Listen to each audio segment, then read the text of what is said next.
This meeting is being recorded.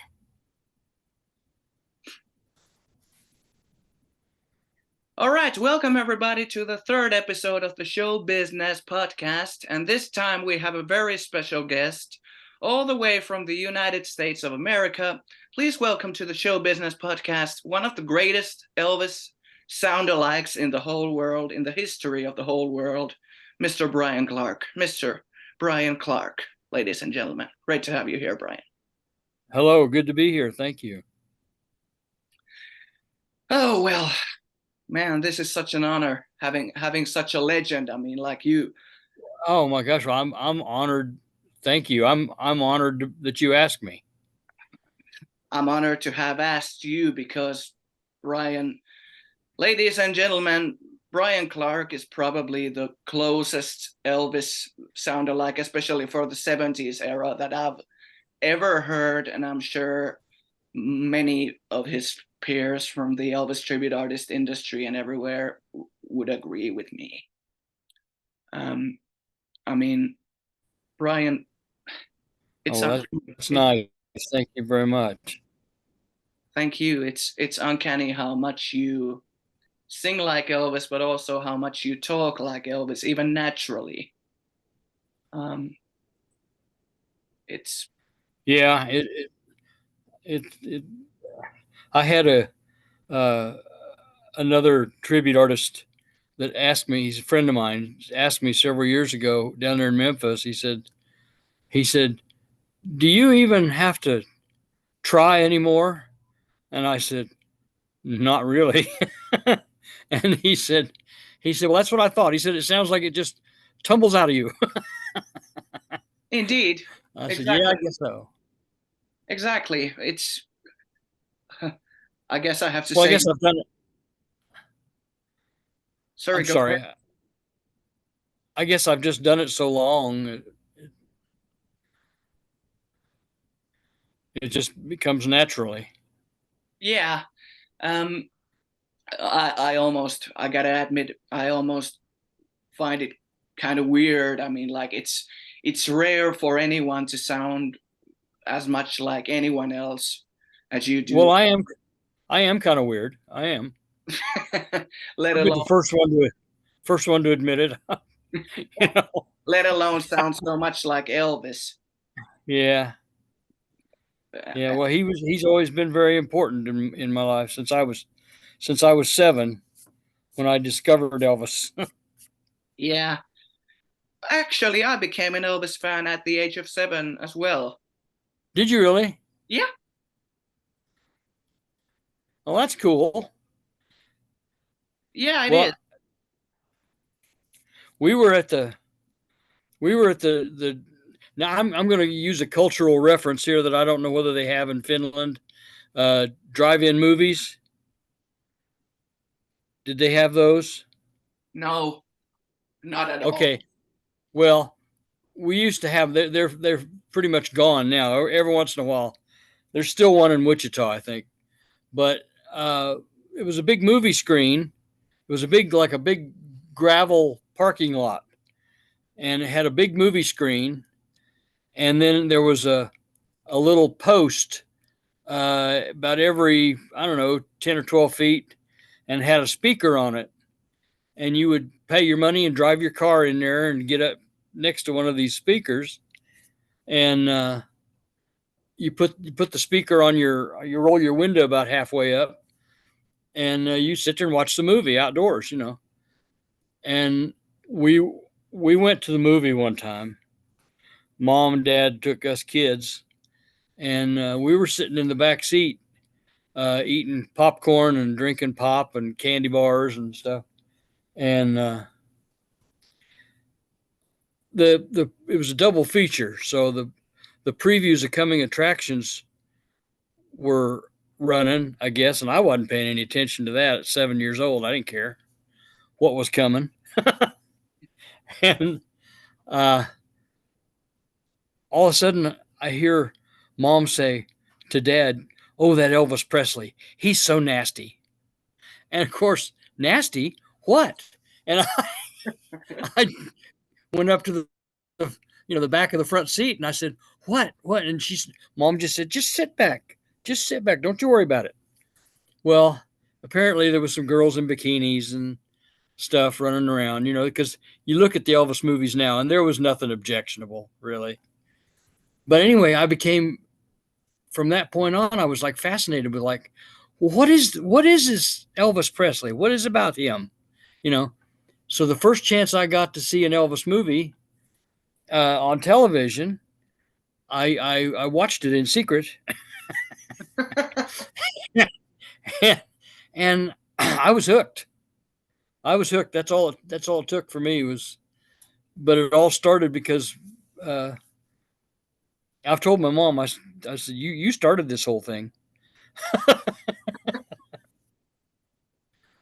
Do you remember what movie it was that you went to see at the drive-in movie show? Yeah, it was The Unsinkable Molly Brown with Debbie Reynolds. And this was the previews or something before the movie. And evidently there was a preview for an Elvis movie, which that movie came out in 1964.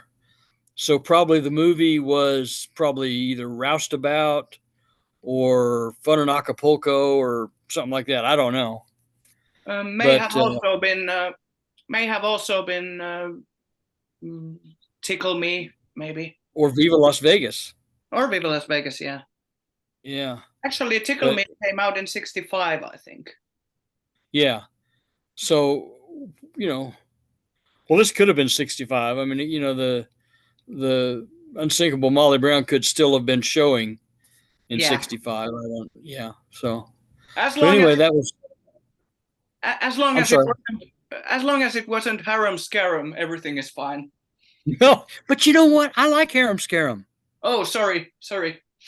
Well, no, that's okay. I know a lot of people don't. I know George Klein even said that was the worst Elvis movie that there was, and he was on the shoot, But he said they shot the whole thing in 7 days, and he didn't like it. I enjoy it.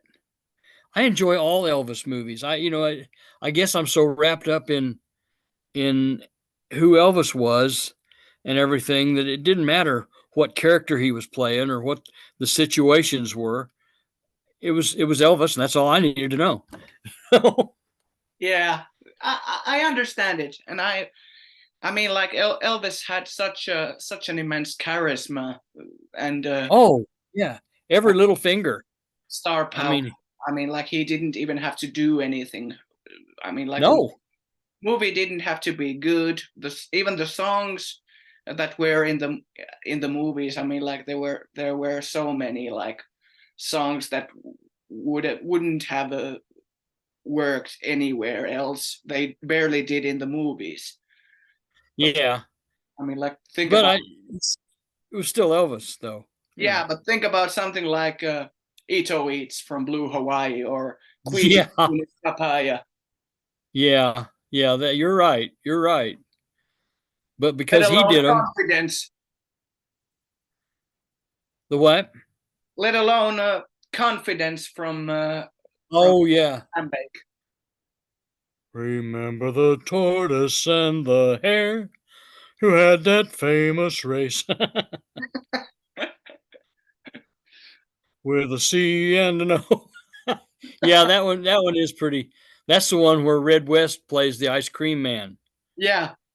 And he gets that little rubber arrow in the forehead. Oh yeah. Yeah, that was another kind of a fun thing with Elvis movies was once you kind of learned who the Memphis Mafia guys were, it was kind of fun to try to spot them in the movie. Oh, look, there's Charlie Hodge, Yeah. Charlie would have been very recognizable because he was so short. Yeah. That was one of the fun things was looking for those guys. Have you ever seen his dad Vernon in Live a Little, Love a Little? I'm not sure if I've even seen Live a Little, Love a Little in its entirety, actually. Well, Vernon is in it. Oh, He's sitting at a table in the where Elvis is singing or something, and you just see him just real quick, but he's in it. oh, all right. I guess I'll That's have a hard. it. That's a hard title to say. Live a little, love a little, plus tax. Plus tax.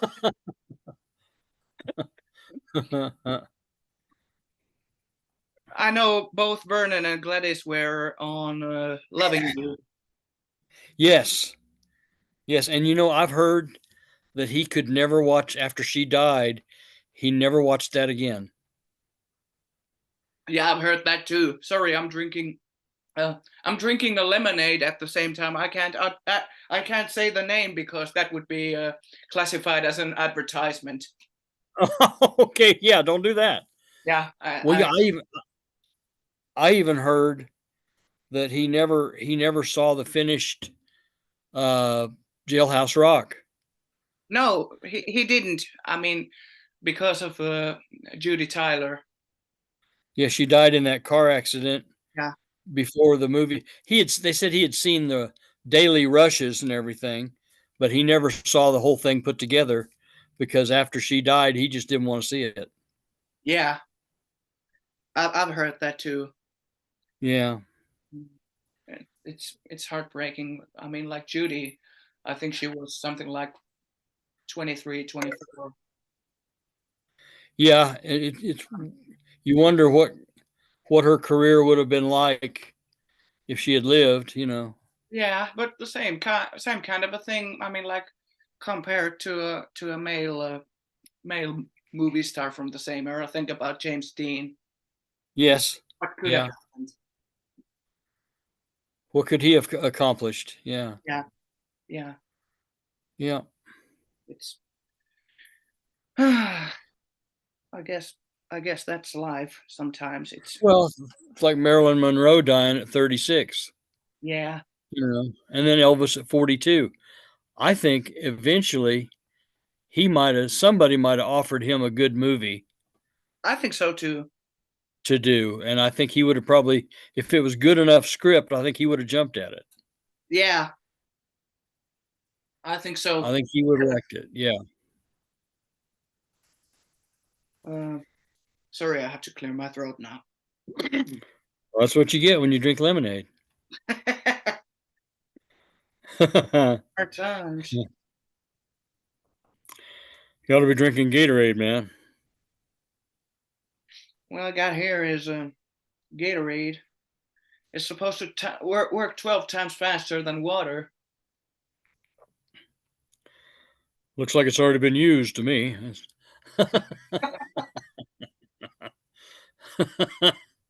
But you know. Yeah. Well, by the way, now that you mentioned Elvis obviously having died at 42, Yeah. I'm thinking that that if Elvis had aged, I'm pretty sure he would have sounded very much like you do now.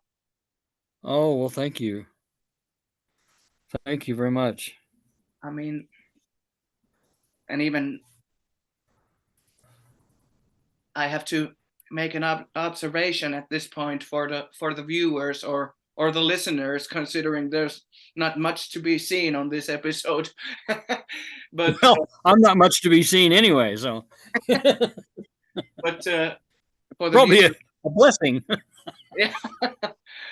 For the viewers, Bryan even looks quite a lot like what I would imagine an older Elvis would have looked like. It's really quite scary even. I mean, I'm a scary dude, baby. Has anyone ever, or did anyone ever tell you when you were younger that you resembled Elvis in terms of like facial features or? Oh yeah, I had a few that did. There was a lady. I always kind of kept when I was doing that, when I first started doing Elvis, I kept my hair dyed black and I had the sideburns and everything. And I bought a pair of the sunglasses, and I had my lenses, my actual lenses put in them. And I was wearing them to work one day, and I went by some of the women that worked there, and I heard this one go, "Oh my God."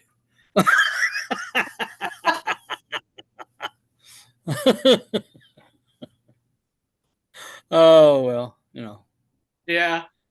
I mean, and when I've watched your like videos on YouTube, in particular the one where you perform You Gave Me a Mountain on, was it last, or it was 22 Elvis week.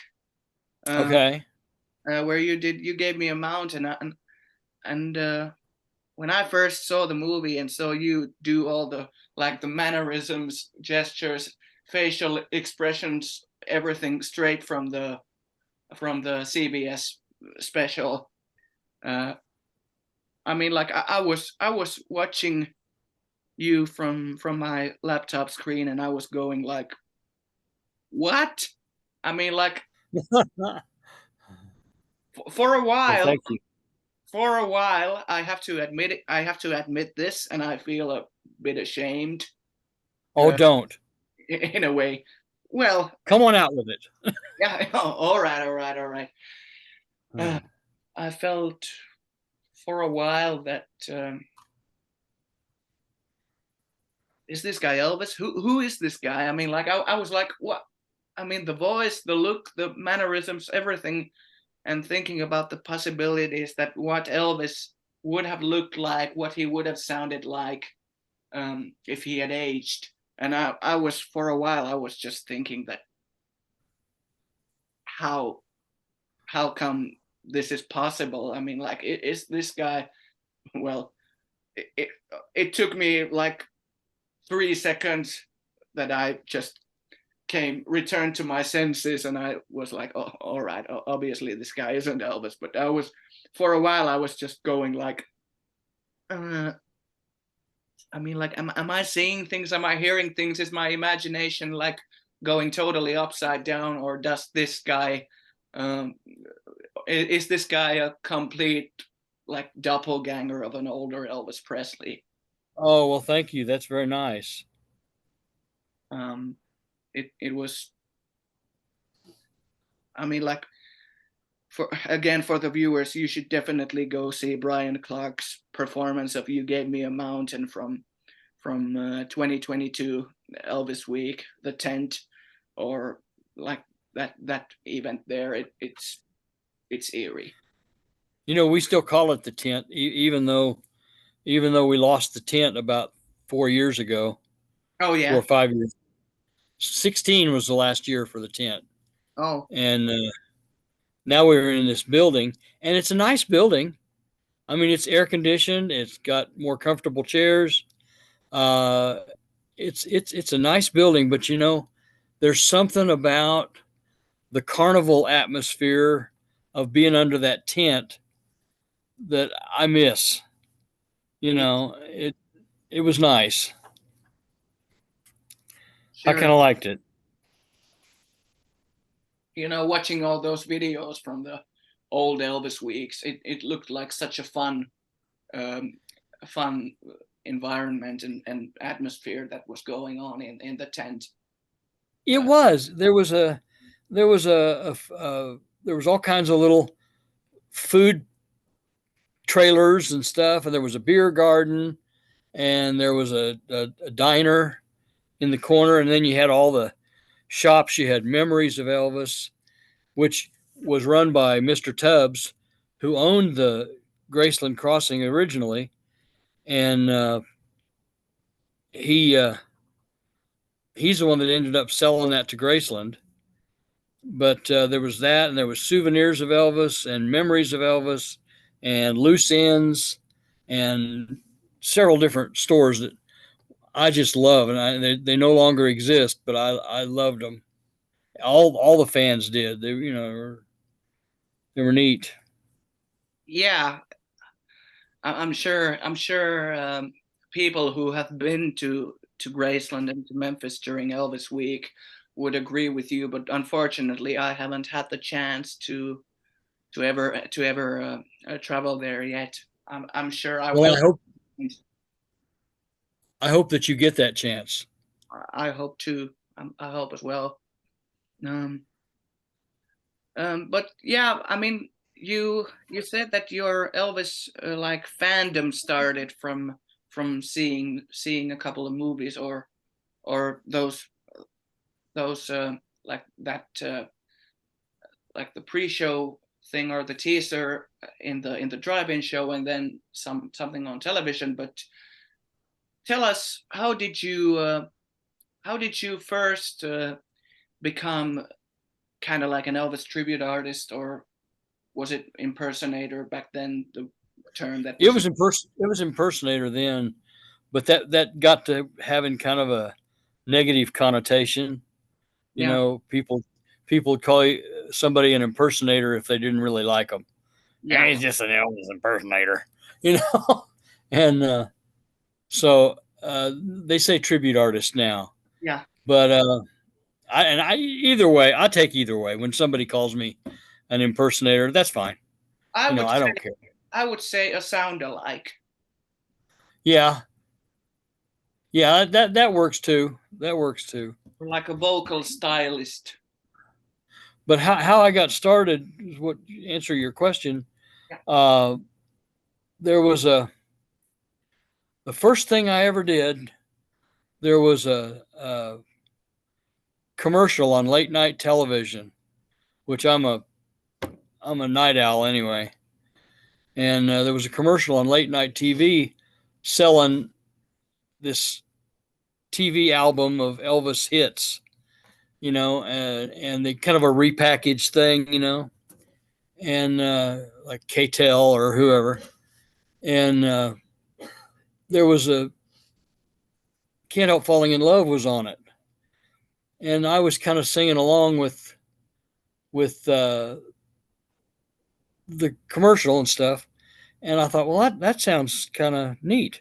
So I kind of kept doing that and kept practicing that. And in fact, they would show these photos on the commercial. And there was a photo, it's a famous photo of Elvis during the Aloha from Hawaii show. And he's really belting it out into a microphone. And I would even go into the mirror and I would practice that face. I would practice my Elvis face. And so then you put the face and the voice together. Ooh. And, you know, so that's kind of how it really started. And then later, I would sing with my 8 tracks. I had all these, the way my Elvis collection was to start with was with 8 tracks. And I would go up into my room and I'd close the door and I'd turn on the Elvis 8 tracks. And you know, I don't know if you remember 8-track tapes. Yeah, I do. But yeah, okay. Well, back in cool. Back in my childhood. Well, you know how if you didn't stop them, they just kept going around and around and around. And so I would let these things go around and around, warm out. But and I would sing along with them, you know, and I would let them go around enough that I learned the words to a lot of the songs. And one night, apparently my dad came up the stairs to go to bed and heard me singing. Well, he didn't say anything. And then that Sunday at church, after the sermon, we're out talking to the minister and his wife, and Dad just all of a sudden comes up with, "Yeah, I heard Bryan singing like Elvis the other night. Sounded pretty good." And I wanted to just melt into the floor, you know, because I was never going to tell anybody about that. that was just something secret that I had done and was never going to say a word about it. But then the minister's wife said, "Oh, well, my son's having a party for his friends. Maybe you could come and sing."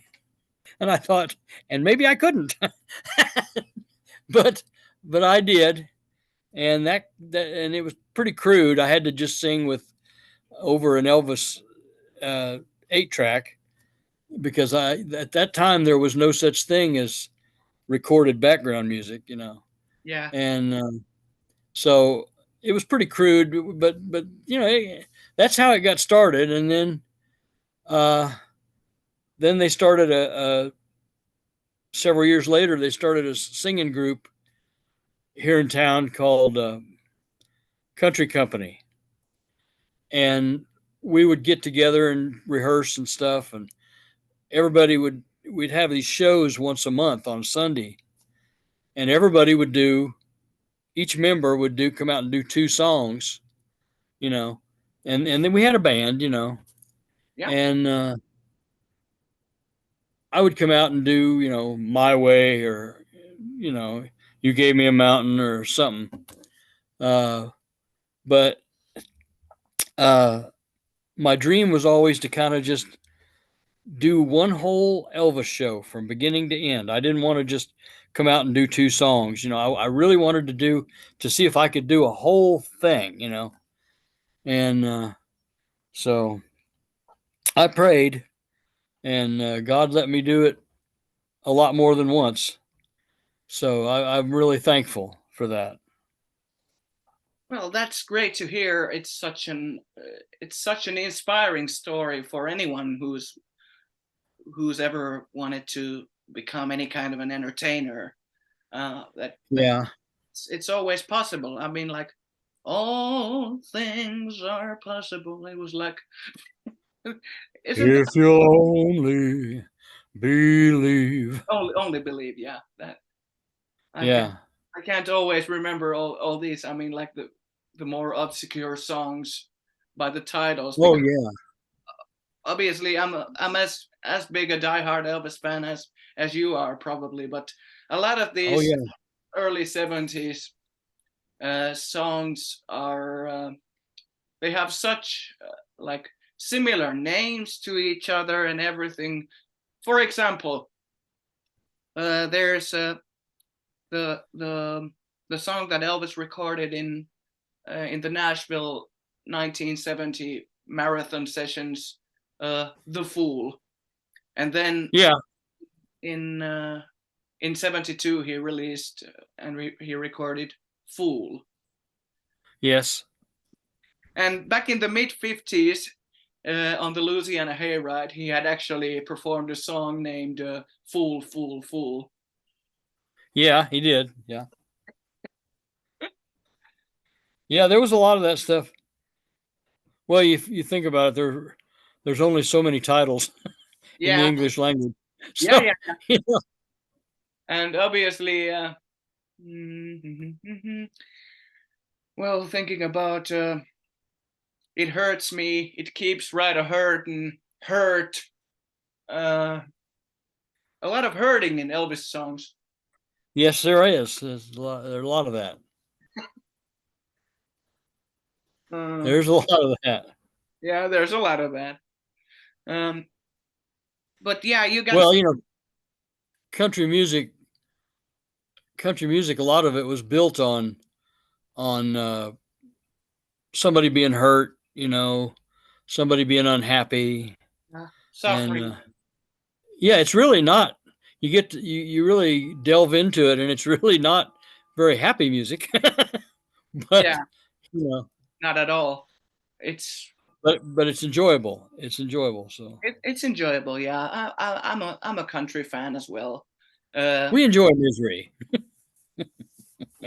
Yeah. I'm a country fan as well. I mean, like I like Willie Nelson, Chris Christopherson, Waylon Jennings, Garth Brooks. Yeah. A lot of the. Well, and you think about guys like Chris Christopherson. You think about guys like Chris Christopherson and Willie Nelson and that bunch. They really wrote a lot of what we consider today to be the country standards. Yeah, or Johnny You know, Cash. or Johnny Cash. Yeah, I mean these guys were pioneers. Yeah, they were. And gave us all this music, and it's such good music that I think that's why people like Elvis wanted to cover it. Yeah. I mean, a lot of people think that that Elvis wasn't like really a country singer, but in a way, I think that at least by the mid 70s, that like a country singer was what I would call Elvis to have been the most at the end. Yeah. Think about, for example, the songs that he covered on stage in the last few years. I mean, like songs from Marty Robbins, from Olivia Newton-John, even. If you love, let me know and let me be there. Well, you mentioned earlier, you gave me a mountain. Yeah. That was Marty Robbins. Yeah. And so, yeah, I think that's where a lot of his. Well, I've heard him say. Well, I think he says it in the Madison Square Garden interview. Somebody says something about rock and roll songs, and he says, if I could find good rock and roll songs, I would do them. But he says they're just very hard to find. Yeah, and I think that's. I think there's a big reason for why he said that, because in the early 70s, a lot of the old school 50s type of rock and roll was very out of fashion. It was. There were lots of new hard rock bands and blues rock bands, southern rock, Lynyrd Skynyrd, Molly Hatchet, ZZ Top, that kind of stuff going on. But like old school 3-chord 50s kind of rock and roll wasn't very much like in fashion at that point. No. I mean, like the closest band that you could find in the early 70s to the old like nostalgia rock and roll sound was probably CCR, Creedence Clearwater Revival. Yeah. And obviously, but Elvis covered Proud Mary. Yeah. But it's funny. Yeah. You talked about nostalgia. Yeah. You look at a lot of the Elvis's contemporaries, Bill Haley and Little Richard, and those guys. By the early 70s, they were still working, but they were like a nostalgia act that would show up at these events where they'd have several groups from the 50s perform and stuff. Yes. And that was where they performed. But Elvis was still just Elvis. He was still selling out arenas. And he wasn't a nostalgia act. He was just who he was. Yes. And I always thought that was kind of neat. Yeah, and when you listen to the live recordings from like the live albums and bootlegs and everything from the 70s, he actually performed a lot more of like other people's songs as covers. Yes. Compared to how much he was doing like his own back catalog. Yeah. Like think about an average Elvis concert set list from, let's say, 75, 76, or 77 for that matter. He would do like an opening of CC Rider, I Got a Woman and Amen, Love Me, and then would follow that with If You Love Me, Let Me Know, or Fairy Tale. And then You Gave Me a Mountain, and then usually a medley of like Jailhouse Rock, All Shook Up, Teddy Bear Don't Be Cruel, and then he would follow that with something like America the Beautiful or And I Love You So or something. Yeah. They were like very few. There were like very few of those old songs in the set lists, usually. And then after the like, he did the long band introductions with everyone doing a solo. Like James Burton would play the Telecaster behind his head, and Elvis would sing "Johnny Be Good" and What I'd Say. But then after that, it would usually be just like Hound Dog from the old classics, and then he would do like Hurt or like Unchained Melody. Yeah. You've probably heard the recording from I think it was Montgomery in February '77 where he plays the piano and sings "Where No One Stands Alone" live. Yes. To me, that's actually probably my favorite Elvis live performance from the whole year '77. It's really such a golden moment. I mean, like his voice is. It's well, a I think. performance.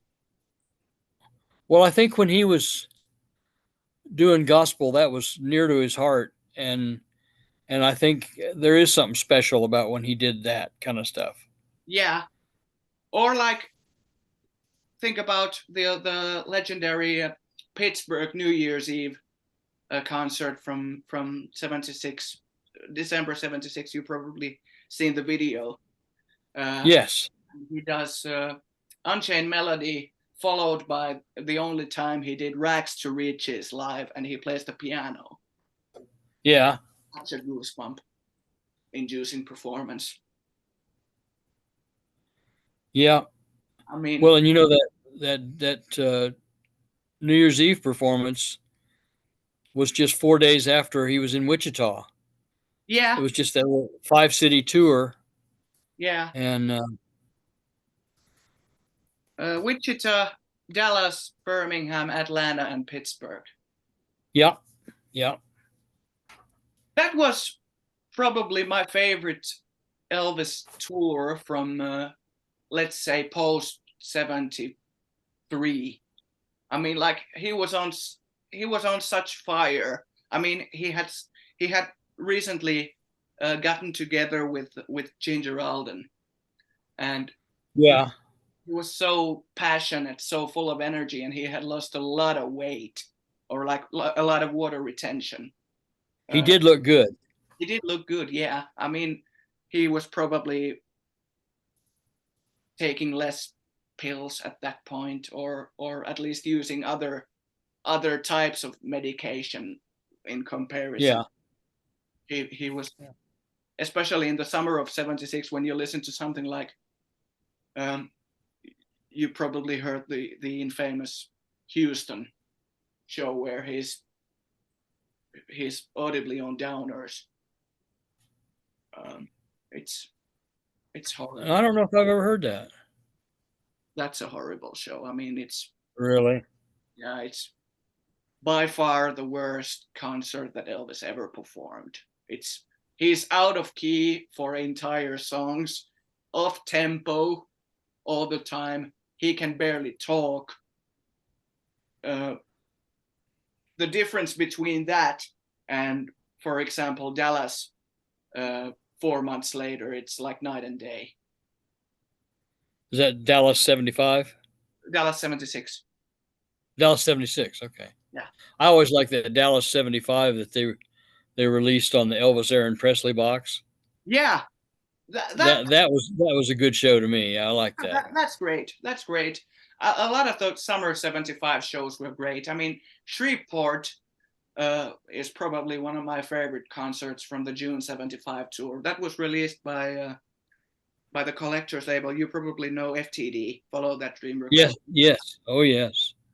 It was released on a CD of theirs named Another Saturday Night. from I think it was June 8th, 75, like 2 days after Dallas. That's one of my favorite shows from the whole year, actually. Yeah. But A lot of those. he would be going like up and down in terms of the quality of the concerts in his last like 3 years. Well, let's look at how much he was on tour. I mean, he was probably getting himself worn out.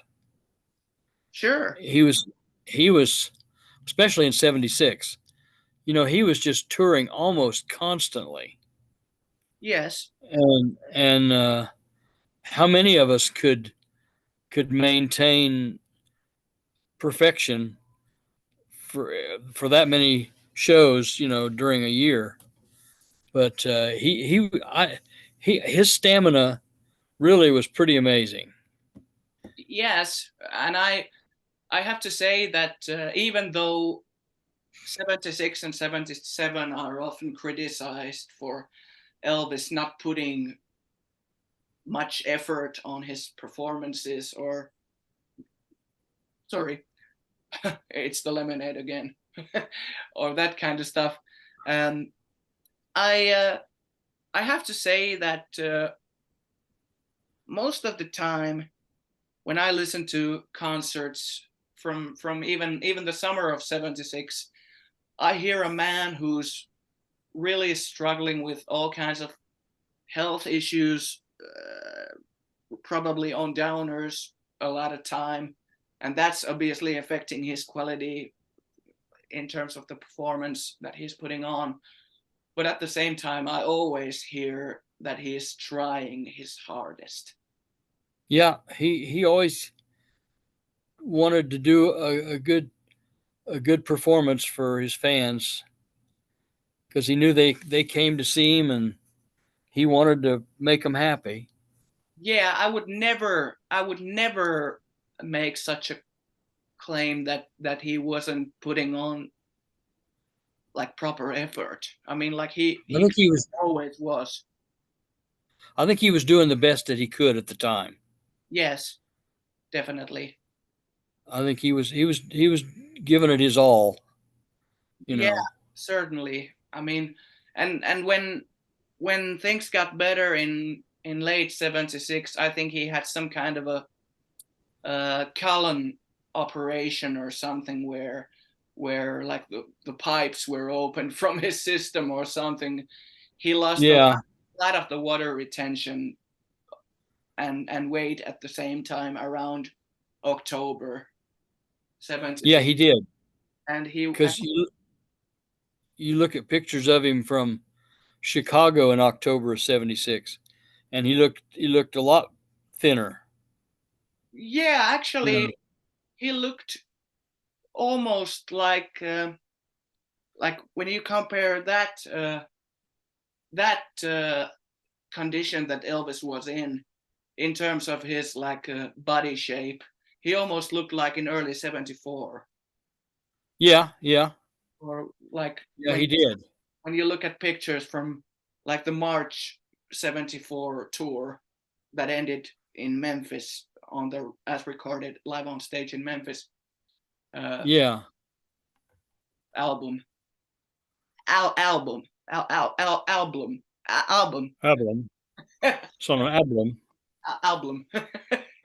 An album. It's a lot easier now when we have like CDs.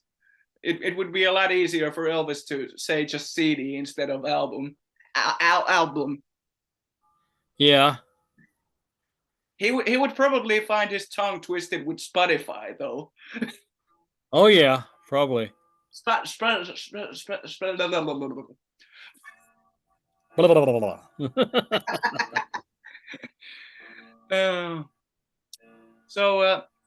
Yeah, I mean, he looked a lot like he had done on the March 74 tour, actually, in terms of like his well, and he walked better when he walked out on stage in Chicago. I mean, he just walked like he used to. Yeah. You know. And he was moving around better. I mean, like look at Polk Saladani, when he would do that, he would do the shaking, like arm shaking thing again that he used to do in like 73, 74. Yeah. And That's people lots of times ask me, I get it all the time, what's your favorite Elvis song? And there's so many. I don't think I have a favorite, but I always kind of have been partial to Polk Saladani. It's I wouldn't say it's my absolute favorite, but I sure like it. That's my favorite Elvis song too, alongside Suspicious Minds. Yeah. Well, it was written, of course, by Tony Joe White. Yeah. And you've probably heard the story how when he met Tony Joe White, they were talking about Polk Saladani, and Elvis said, "I've done it so much, I feel like I wrote it."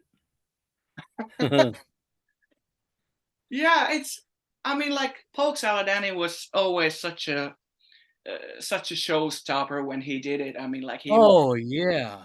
Even when he wasn't like physically well, he would always do these like karate moves at the end and stuff. I mean, like that would always have him like put on his entire energy. Yeah. Yeah. I mean, actually, one of my favorite Elvis performances from the last 3 years, from 75 to 77, would probably be Polk Saladani from Johnson City, Tennessee in February. I think it was February 1977. I mean, like February 19th, 1977, where he's doing all the movements and everything, and he ends the song with a big karate finale that reminds me of how he used to end Suspicious Minds in 72, 73. Yeah. It's actually the February 77 tour was kind of weird, because when you look at pictures from the early February tour, Florida, yeah, Miami, he looked absolutely terrible. I mean, yeah, he did. So unhealthy, so bloated. But just a few days later, he looked 100% better. Yeah, actually, when you look at pictures from even Johnson City, from like Charlotte, North Carolina, he actually looked like he had done in December 76. Yeah. In December 76, he looked really, really good. Yeah. It goes to show how much of his so-called weight issues were down to his like in inner organs. I mean, like the water retention. Oh, I think so. He wasn't really that big. No, well, that's something I noticed the first time I saw the jumpsuits on mannequins down there at Graceland. Yeah. You look at like the sunburst, not sunburst, but the Aztec sundial jumpsuit that he wore there at the last. Really, you look at it and it's like, gosh, he really wasn't that big. I mean, you look at that suit and you think, that's not near as big as I thought it would be. Yeah. Elvis was naturally quite a skinny guy. I mean, like his body frame, he had very narrow, sides, and his waist was always slim, even when he had a midsection burst. His waist would always remain slim, and his legs. His arms and legs were always thin as a rake. Yeah. It was just like his middle. Yeah, and his face. And his neck and his face, yeah. Yeah. But his arms and his legs and stuff and his hips always stayed just like I heard somebody say one time, if you were sitting in the audience and he turned around to face the other way, and you just looked at him from the back, you wouldn't even have known he had gained any weight. It Yeah, wasn't until he turned around and then you saw it, yeah, that explains a lot of like the inconsistency of his appearance in the last years. I mean, like, he looked like he would repeatedly like gain and lose and regain and re-lose like 35, 40 pounds of weight. I mean, like within weeks. Yeah, I think he did. It was. I mean, like, I would absolutely love to read his like medical reports.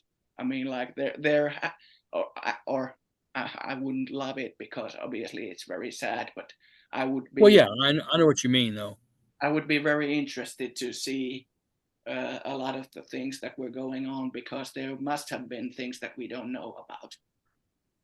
Oh, undoubtedly. I think. Yeah, but let's get back to you and how you got started. I mean, like, even when you clear your throat, you sound like Elvis. Oh, okay.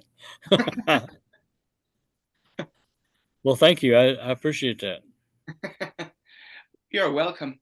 But yeah, when you got started, I mean, like, were you ever considering to become a full-time ETA, or was it all more no hobby for you?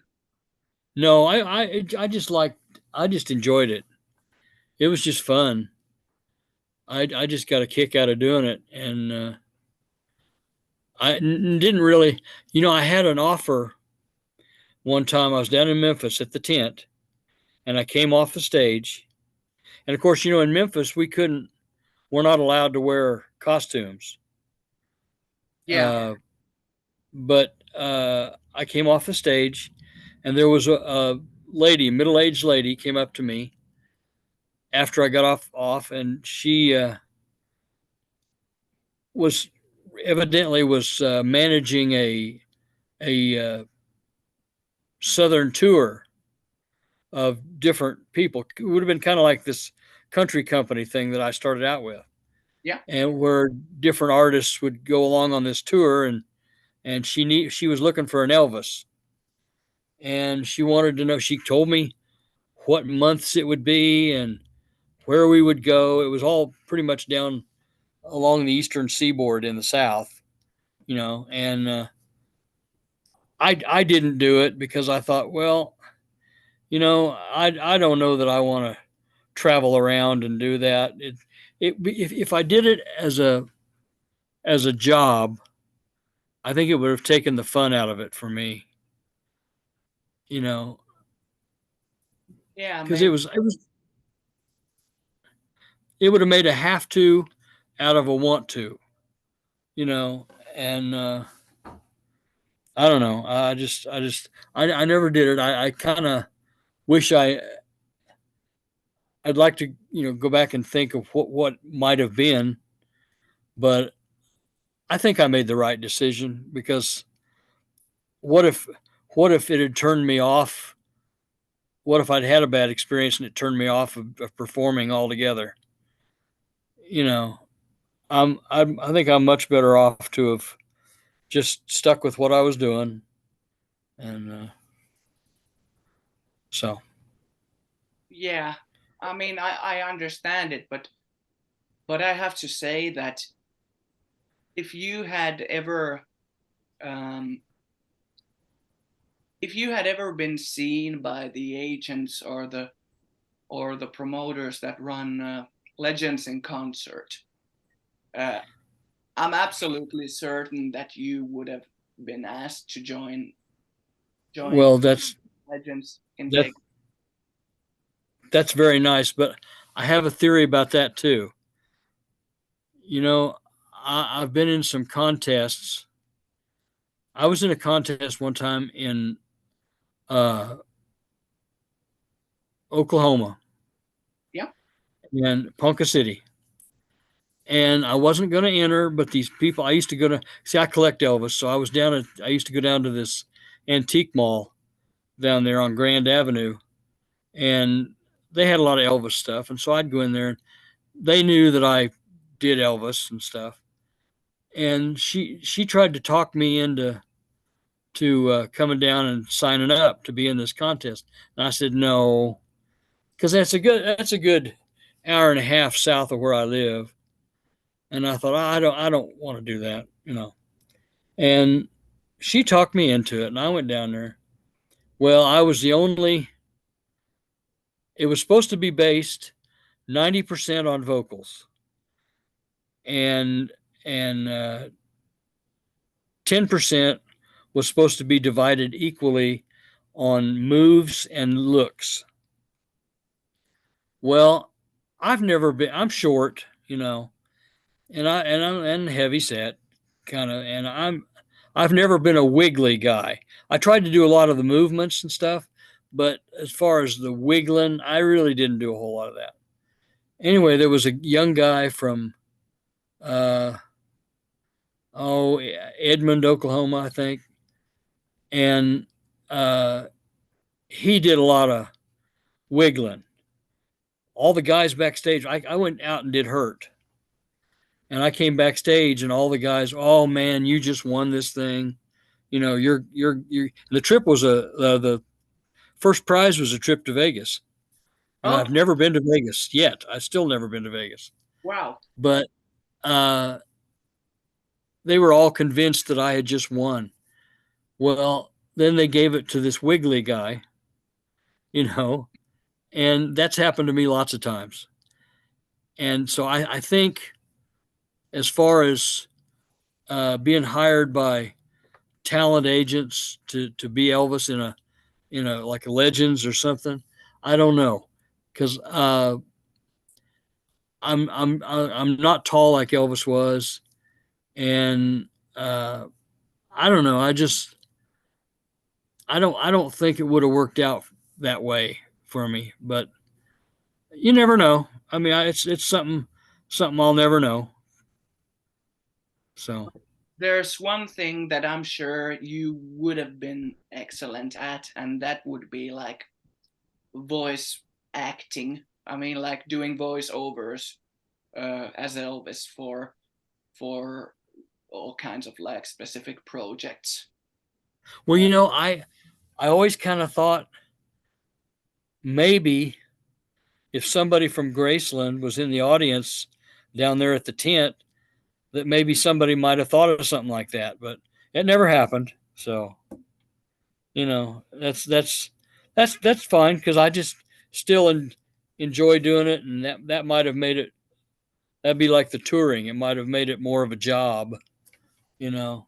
Yeah, I know a guy named I think he's not an ETA anymore, but a guy named Jamie Aaron Kelly does a lot of the EPE promotional stuff. When they use a voiceover, they usually use Jamie.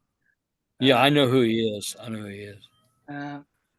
I've met him, but I don't know him real well. Okay, yeah, but he has a great like 50s and 60s Elvis voice. But he's also good looking, and that makes a difference too. Well, I'm not, you know.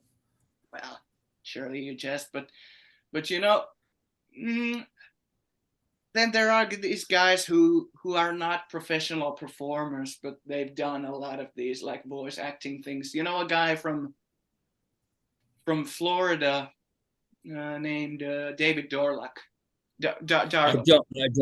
I don't know him, but okay, but he's done a lot of these voiceovers. He did there was an author, I think from Georgia, a female author named Gail Brewer Georgia. I know who that is. Yeah. Yeah, she obviously she did a book in the early 80s named Is Elvis Alive? I've got that book. Yeah. In fact, there was a TV show based on that, just a an hour-long special. I think Bill Bixby hosted it. Oh, I think I've That was seen that in. on YouTube. Yeah, he was in. 2 Elvis movies, Clambake and Speedway Yeah, with yeah, Elvis, Bill Bixby. Well, and he was the Incredible Hulk. that's another tongue twister. I bet Elvis had a lot of problems with his name as well. Bill Bill Bixby. Bixby. Bill Bixby. How's that? But Who's that? so with that book, I have to tell the viewers or the listeners, with that book there came a cassette tape that contained Yes. a supposedly new monologue of Elvis recorded in the early 80s. I mean, like after his death. And David Darlock or Dorlack, I think his real name is David Dorlack, Dorlac, I think it is. He did the Elvis voice on that tape, and he sounded spot on. I mean, yeah, he sounded as close as you do. Well, thank you. I've listened to that tape on YouTube. I don't have the book myself because I've kind of dragged myself away from all these like Elvis is Alive things and everything. But I've listened to that tape on YouTube, and sometimes I've wondered, why wasn't this guy ever a professional Elvis tribute artist? Because he has also done like singing impersonations of Elvis on different like specific mystery albums and tapes. Do you remember from the early 80s? And I think there was another tape released or another LP vinyl released in either the late 80s or the very early 90s. Civil Nora. No, I'm not familiar with that. Sivlenora, like Elvis Aaron spelled backwards. Okay. No, I'm not familiar with that. Okay, but David Dorlack did that voice as well on those tapes, and he sounded very close to a younger Elvis in like the late 50s to the early to mid 60s. Oh, okay. His voice is crazy. I mean, like that guy is probably in the top 3 or at least the top 5 of Elvis sound-alikes I've ever heard. You are the best. But well, thank you very much. I would say you, David, Bill Cherry, and then there's a new guy named Jimmy Holmes from Indiana. You know him? I don't. I'm sorry, I don't. Okay, he's a new up and coming ETA. I know Bill Cherry, but Bill Cherry is really great. I mean, he's uncanny. But yeah. But Jimmy Holmes, he's a young guy. He's actually, I think he's around my age. He both looks and sounds scarily like the early 70s Elvis. I mean, 71, 72, 73, somewhere around there. Uh-huh. You should definitely, I would suggest that you should definitely check him out. Well, he'll probably show up at the tent one of these days. Yeah, I'm sure. And he'll be at one time or another. At one time or another, everybody goes through there. Yeah, and he'll be freaked out, I'm sure, when he sees and hears you. Oh well, I don't know, but maybe. Yeah, but it's just uncanny how much like certain people, not many, but a handful of people can actually do very convincing Elvis impressions, both in terms of the singing and the talking. Yeah. Anyway, in order to demonstrate how you sound like how you sound as Elvis when you are talking.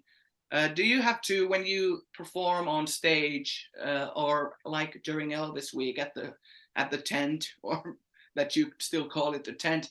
Yeah. Do you have to change your voice at all when you talk in the Elvis? No. No. Really? No. It's like that friend of mine said. He said it sounded to him like it just tumbles out, and that's kind of the way it is. It just that's the way it is. That'd be a good title for a movie. And but, yeah, I don't really have to do any major anything to do it. It just comes natural anymore. Oh It's yeah. just part of what I do. And I think Austin Butler, I saw him say something like that here not too long ago, that they were asking him about his voice, and he said, well, he had to try when he first started trying to do it, but he said now uh it's part of him. So Yeah. Have you, or do you think that you by now have got like some of Elvis's natural like characteristics in your normal everyday personality, like your normal voice is like similar to Elvis all the time and everything, but do you find yourself doing things, I mean, like naturally like Elvis when you like move or act, like in terms of like talking? And I mean, like I've noticed your sense of humor is very very similar to Elvis's. yeah, I don't know. Uh, I know when I go to push up my glasses, I do like he did. Instead of pushing up on the nose piece, I touch the side of it and kind of lift them up that way, kind of the way he does, and that's the way it is. And I just do it that way now. I used to do it as part of the act, but now I just it's what I do. By the way, I And have to that's say, something most people wouldn't notice too. I mean, yeah, oh but look what he's doing with the glasses. Yeah. by the way, I'm sure that if you were a bit taller, I'm sure that you would have been one of the guys mistaken for the living Elvis after 77. Well, that's very nice of you to say. Thank you. I've actually read some comments on YouTube. I'm not sure if they were kidding or if they were like serious even, but there were comments um, like is this guy Elvis in disguise or something? I do you know Pastor Bob Joyce? I've seen the videos about him, but I don't know him. No. Yeah, he's been, But you look at him, and like somebody said, he's like 67 years old. yeah, Elvis would be 89. yeah, So if people would just, and this is nothing against Bob Joyce, but if people would think about it, there's no way at his age that he could really be Elvis Presley. I mean, he's 20 years younger. yeah, definitely not. And I mean, like, listen to him talk. He doesn't talk anything like Elvis. Yeah. I've watched some of those videos, and he sounds completely different. And even when Yeah. he sings, I mean, like, I don't hear Elvis as much as many other people do. I mean, like, the only person whose voice I would really mistake for an older Elvis would be you. Oh, well, that's very nice. Thank you. That means a lot to me. I appreciate that. And I'm sure a lot more people could be and even have been fooled by your voice. Well, there's a couple of friends of mine. One of them is a is an ETA named Bob Kiefer. Oh, I've never heard of him, but And yeah, he's really good. Really? He's really good. But here, 3 years ago, well, it was when we still had the tent outside, and I was coming down the runway. You know, we had this long runway like on Aloha from Hawaii, and I was coming down the runway, and I saw Eddie and Robert Kiefer standing there right at the end of the runway, and they had their eyes closed.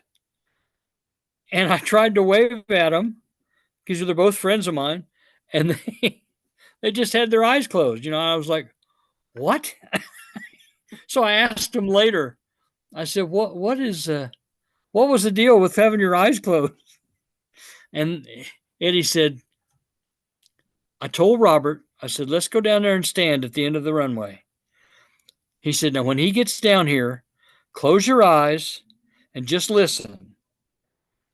And he said, we did that. And he said, he told Robert, he said, "Now, if you didn't know who was up there, who's up there singing?"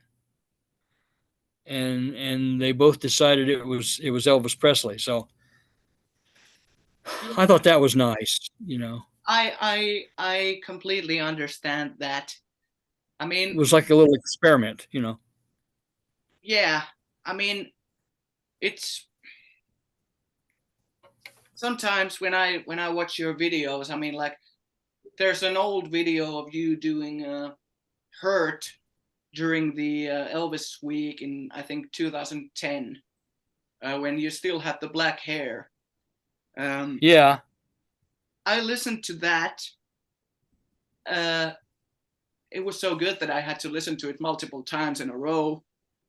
And after that, immediately as I had finished watching that video, I had to share it to a few of my Finnish Elvis fan friends here in Finland. These guys had to share it, and I wrote on the Facebook message that if I didn't know who this is, I would be fooled like automatically.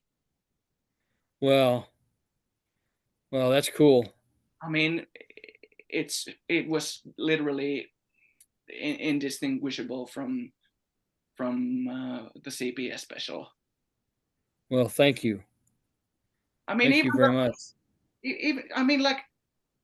Even the length of the notes that you sustained. I mean, like, I would just count the seconds that you would hold like the big note at the end, and I would be like, what the heck? This guy's like a carbon copy. It's scary, man. It almost makes me feel uncomfortable, but in a good way. Oh, well, thank you very much. No one, and absolutely no one, sounds as close as you do. No one, ever. Thank you. Thank you. Thank you. You know. Oh, go ahead. No, go ahead. Go ahead. No, you go ahead. Go ahead. You go ahead, man. I don't even know what I was going to say. You go ahead. Yeah, but it's kind of scary because, again, I have to tell the listeners. I was talking on the phone with Bryan a couple times before we ended up doing this podcast, and I told him that if I didn't know, I'm not sure actually if I told him this exactly with these particular words, but I have to say it right now. Bryan, I've been listening to Elvis nonstop every day since 2007, since I was 7 years old. The way he sang, the way he talked. If I didn't know Elvis is dead, and if I didn't know who I was talking to on the phone, I would have absolutely believed that I'm talking to Elvis Presley. Gosh, that's something. Thank you. It's real. It's surreal. Thank you. Well, I was one time, and I think we talked about this the first time we spoke about the Moody Blue thing. Yeah. There used to be a little in the old Graceland Shopping Center that is all torn down now, but there used to be for a while, there was a recording studio, had this great big round window in the front. And I went in there to make a tape, I thought, well, I thought that'd be fun. I'd go in there and make a tape. And there was like nobody in there. And I went in there and I picked out Moody Blue and I think Way Down was the other one, because naturally those go together anyway. Yeah. And when I got done singing them and I came out, and the whole lobby was loaded. It was like an anthill exploded, they were just everywhere. And so I just wanted to pay for my tape and be on my way, And the guy says, "Can I play this?" And I said, "Oh, no, don't." And he says, "I think they'll like it." And I said, "Well, if you do," I said, "let me get back in the back of the room, and please don't tell anybody who did it. Don't point me out, Yeah. And because I was really kind of shy about it, So he's playing this tape, and there's this big guy standing. He just happened to be standing right in front of me. And he was a big, tall guy. And he starts looking around the room and he says, "Who is that? Which one of you is that?" He knew it was somebody that was in there. And I didn't say anything. I just stood there behind him. And he says, "No, really." He says, "Which one of you is it?" And he's looking all around. And he looks down at me, and I kind of sheepishly raised my hand. And he said, "You? That's you?" I was like, "Yeah." And he kind of gestured for me to start singing along with the tape. And so I did. And he said, "Good golly." So that was one of the times that I realized, that I must have been doing something right, Yeah. And I mean, like, there are lots of Elvis fans who are so like biased that they literally think no one sounds like Elvis. I mean, Yeah. good gosh, play them you singing literally anything, and I bet 99% of people would be fooled, including lots of diehard Elvis fans. Yeah. I mean, Yeah. Well, that's nice of you to say. That seems to be the way it works out. So there goes your no one sounds like Elvis theory. well, yeah, I guess so. Yeah. I've had people tell me, well, even people that I know, friends of mine that know I sing like I do, and they'll say, "Well, nobody really sounds like Elvis." And I get the feeling that they're telling me, "Don't for a minute think that you do," because you don't, And It's weird because I have a very picky ear. When I listen to like original singers, and then I listen to sound-alikes and tribute artists, I can usually immediately tell, like within a split second, literally, if it's the real thing or an imitation. For example, Jimmy Ellis, who was considered to be probably the closest Elvis sound-alike at some point. He's pretty close to how Elvis sounded in like 68, 69, 70, around that era, when he was like around the Memphis sessions, I mean, at the American studios, and then the Nashville marathon. But he had a very strong vibrato, and he had something about his voice that was very different. I never thought that he sounded exactly like Elvis. I mean, like he was very similar, but don't start telling me that he was exact.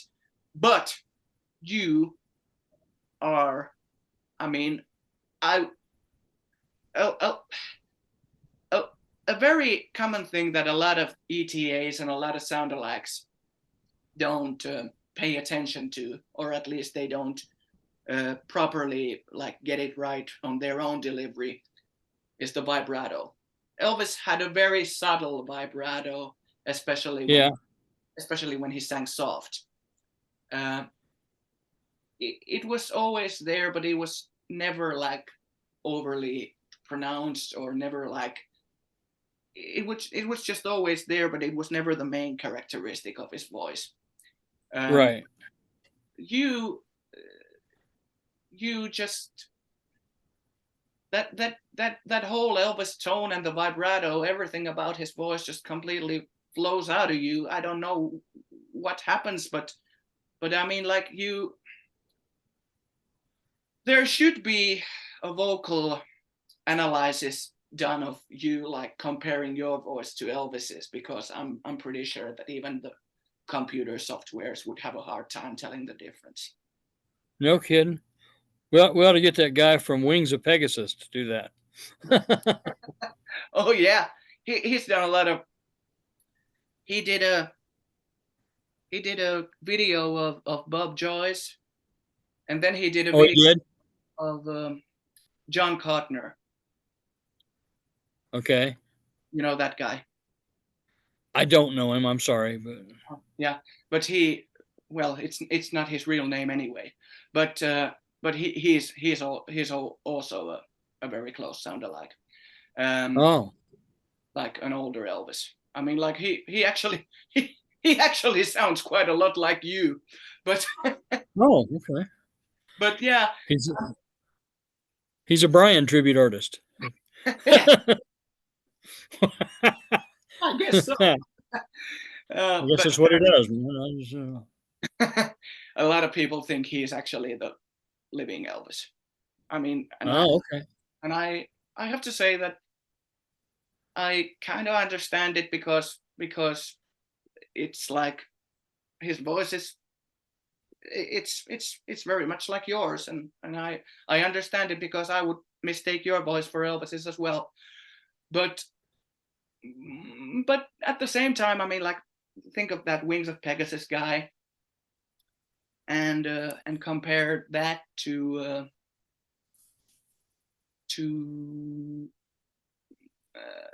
the way that let's say people who are not diehard Elvis fans would compare a sound-alike's voice to the real thing.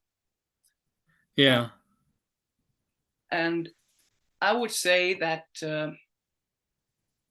that most people who don't really know Elvis's voice, like down to detail, they have a very exaggerated impression of how Elvis sounded.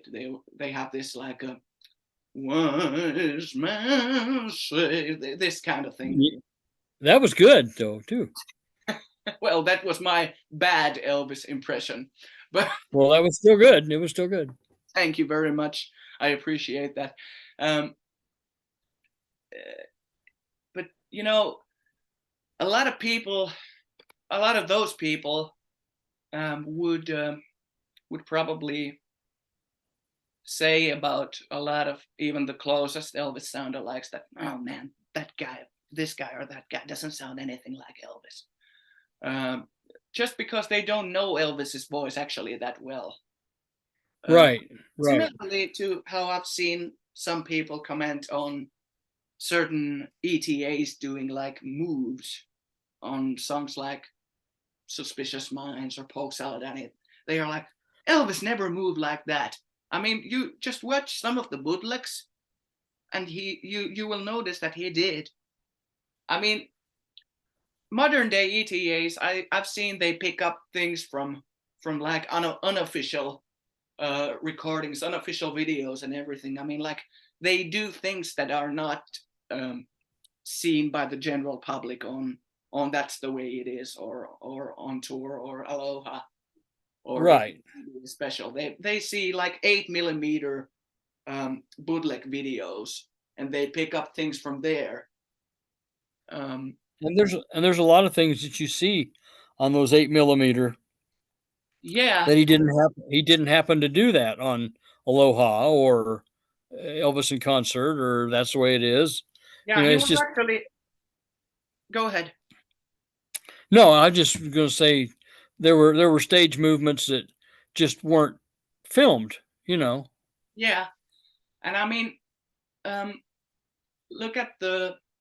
Have you seen the 8mm bootleg video of Elvis in Chicago '77 in May, early May '77? Yes. Uh-huh. He does Hurt, and then he drops on the floor, like does kind of like a wheel kind of movement on the floor, rolling from one side to the other. Yeah. He did that actually quite a few times. I think he did it in Birmingham and Pittsburgh '76 as well. It was a thing that he did when he was really feeling it.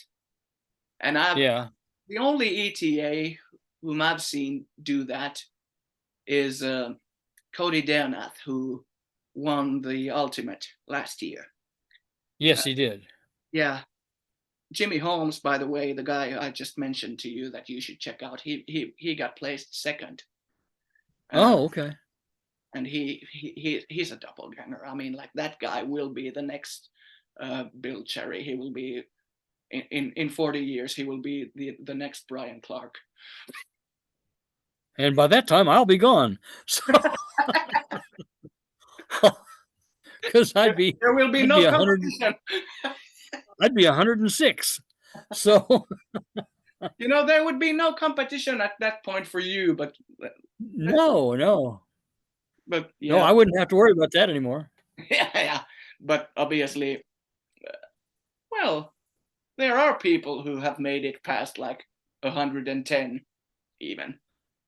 So yeah, but are they still doing karate kicks? No. But never give up. I mean, like you could, in theory, you could be around in 40 years. Probably. I might. I might. Probably in quite a bad shape, but well, thank you. I hope you're right.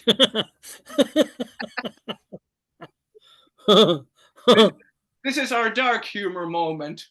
Yes. But, next, we're going to delve into my psyche. But obviously, like there are people who make it right. They make it like way past 100. And oh yeah, they do. Some of them actually, I guess I'll take this previous statement of mine back, because I know I recently read a newspaper article from some Finnish newspaper. I don't remember which one, but it wasn't my local one from where I live, about a war veteran from the Second World War, a Finnish world vet plus tax. World War.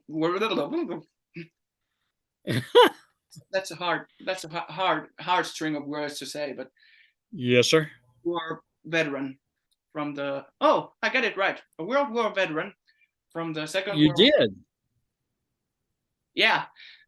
He's like 103, I think.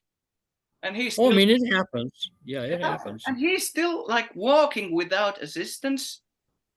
And I mean, like he's got a like a private nurse that comes visit him like twice a day or something, but he still lives pretty independently. Yeah. And he's like, think about it, the man is 103 years old. Well, as long as he's still healthy, Yeah, if I could still be healthy, I wouldn't mind being around that long. But yeah, yeah, exactly. And that's why I said that never give up. I mean, like you could be around at that point when Jimmy Holmes is the same age as you are now, yeah, but yeah, I mean, like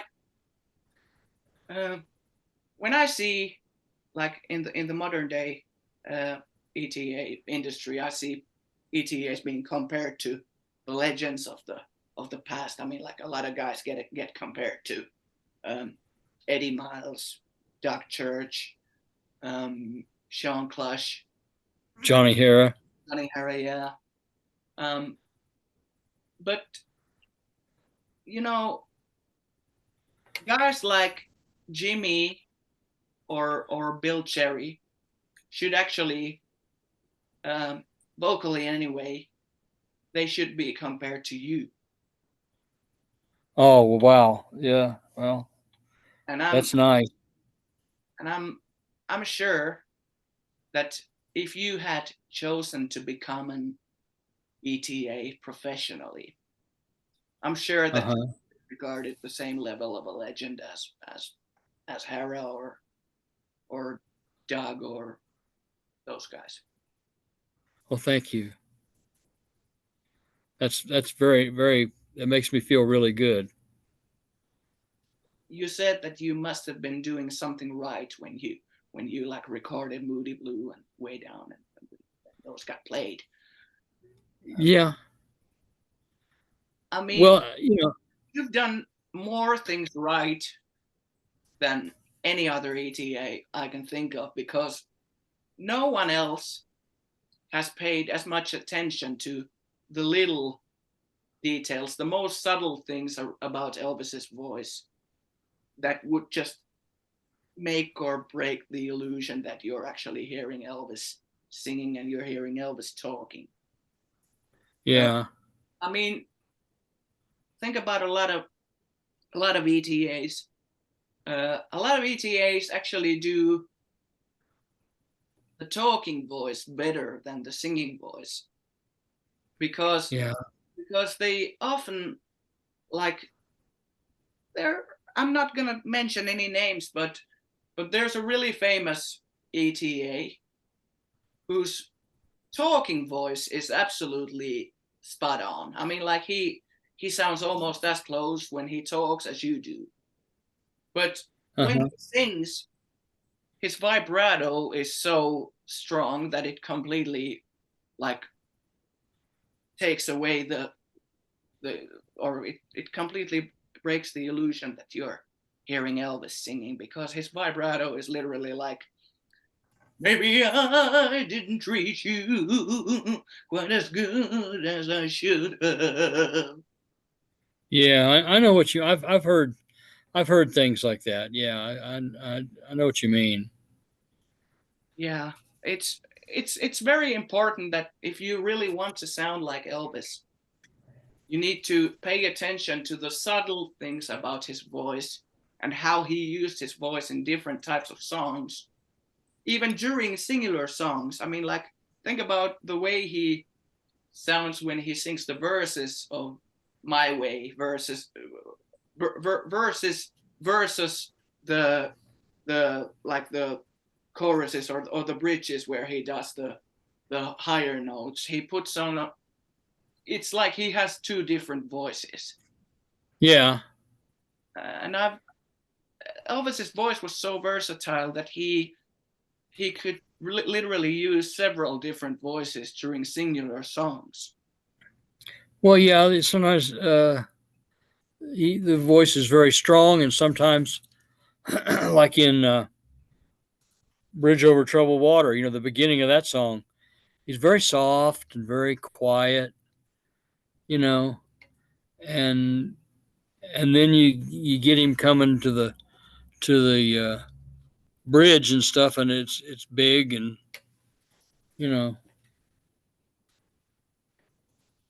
Yeah, and there's another thing that you've got right compared to 99% of other ETAs who don't hit that mark as well as you do. I can think of literally 2 other ETAs who sound as close as you do, or not as close, but almost as close. Well, thank you. You're welcome. Lots of ETAs lack the power needed for the high notes. I mean, Elvis had such a distinct tone and sound when he went high, especially in the 70s. He sounded almost operatic, like Mario Lanza. Yeah, he did. He did. I've heard it said that he could have sang opera. He could have sung, could have sung. I don't know. Anyway. I noticed that the English language can be hard for native speakers as well. Yeah, if my English teacher wasn't gone, she'd probably call me. What do you think you're doing? Well, you know. But yeah, I mean, it's when I first heard you sing "Hurt," I just like I said, I heard that 2010 version from Elvis Week. I closed my eyes, and after the song had ended, I was like, wow, finally someone does this right. Well, that's nice. Well, you know, I've always felt like when I get up on stage, it's like an actor in a play. I'm playing a part. I'm playing Elvis Presley. And so I try to stay in character the whole time. I had in high school, I was in forensics. And that was one of the major things that they tried to teach you was stay in character no matter what. And so I would just, that's why I think I do the speaking voice in between and try to do everything. I just try to do everything as if I'm playing an actor playing that part. Yeah, but does that also explain how you ended up sounding like Elvis full time when you talk and when you sing? Was your voice originally different from what it is now, or have you? Yeah, I think so. Like Elvis? I think so. I think it was different. Yeah. So your voice has become more like Elvis's naturally. Yeah, it's just a natural thing. You know, you talked about Hurt.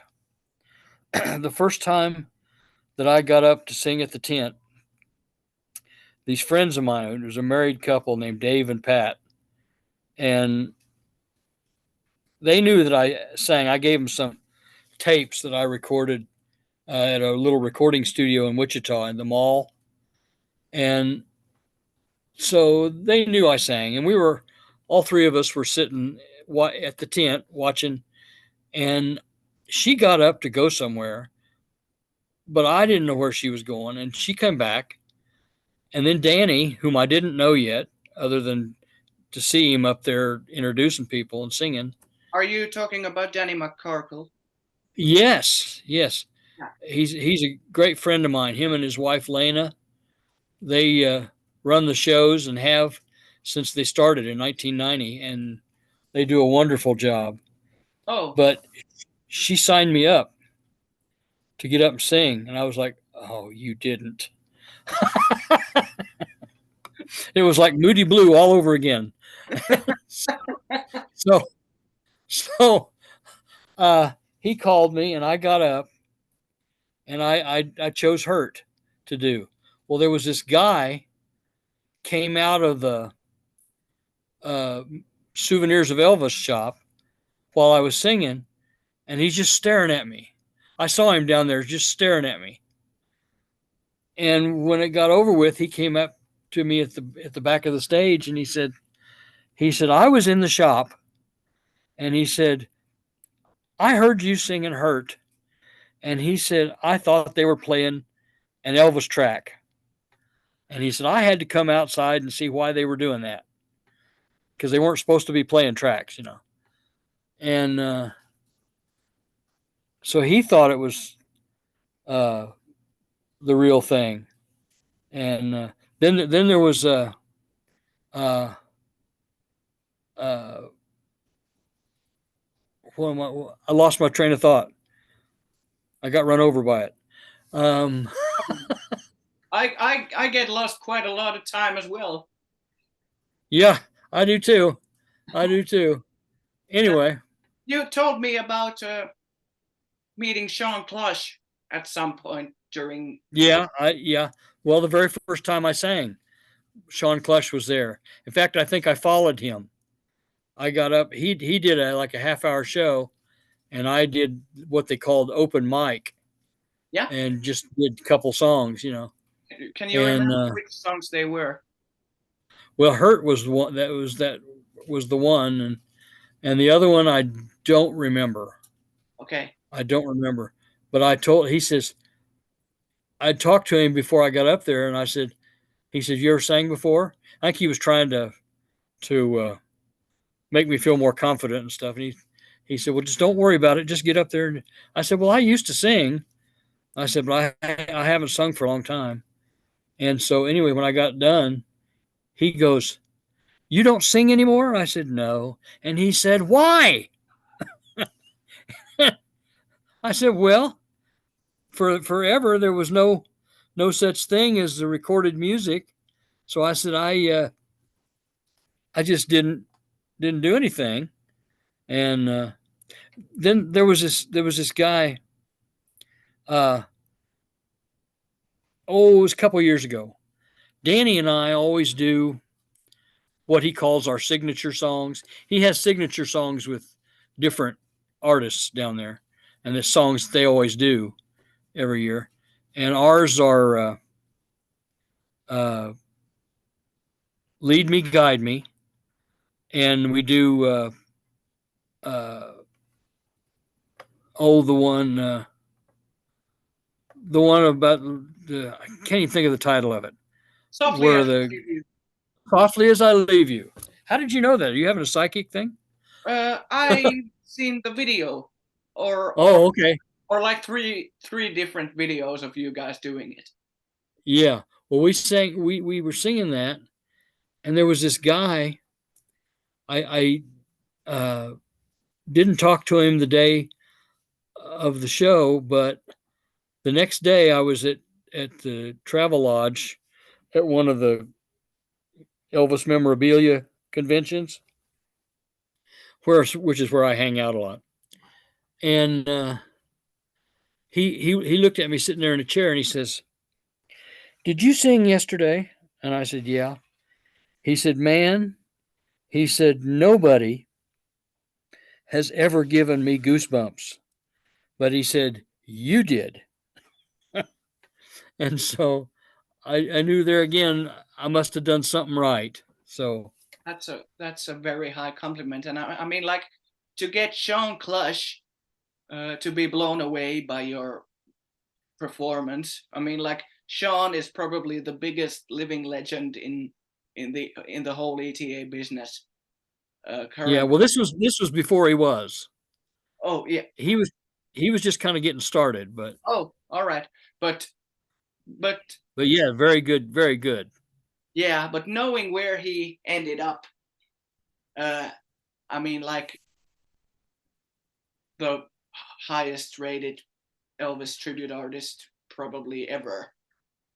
Yeah, in terms of like international success and recognition. I have a feeling that he probably has quite an eye for talent and for his like colleagues in the industry.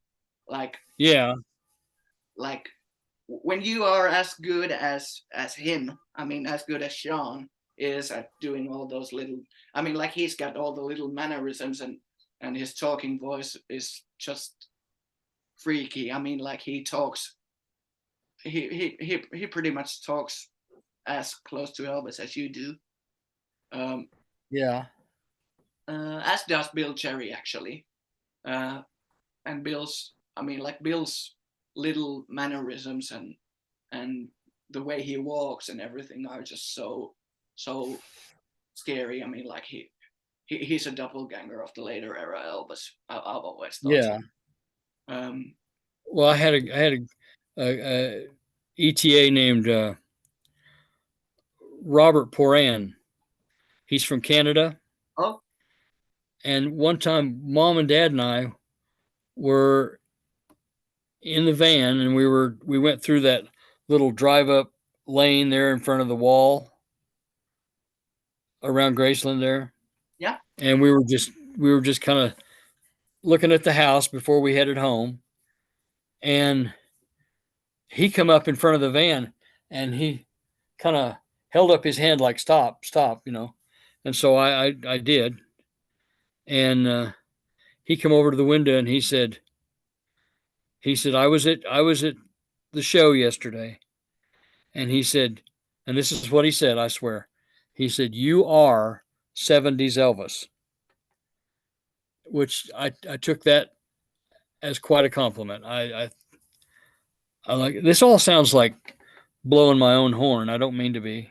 I don't. It doesn't. Trust me, it doesn't, because I wholeheartedly agree with Well, that. I knew you wanted to hear these stories, and so and I'm sure our listeners want to hear them as well.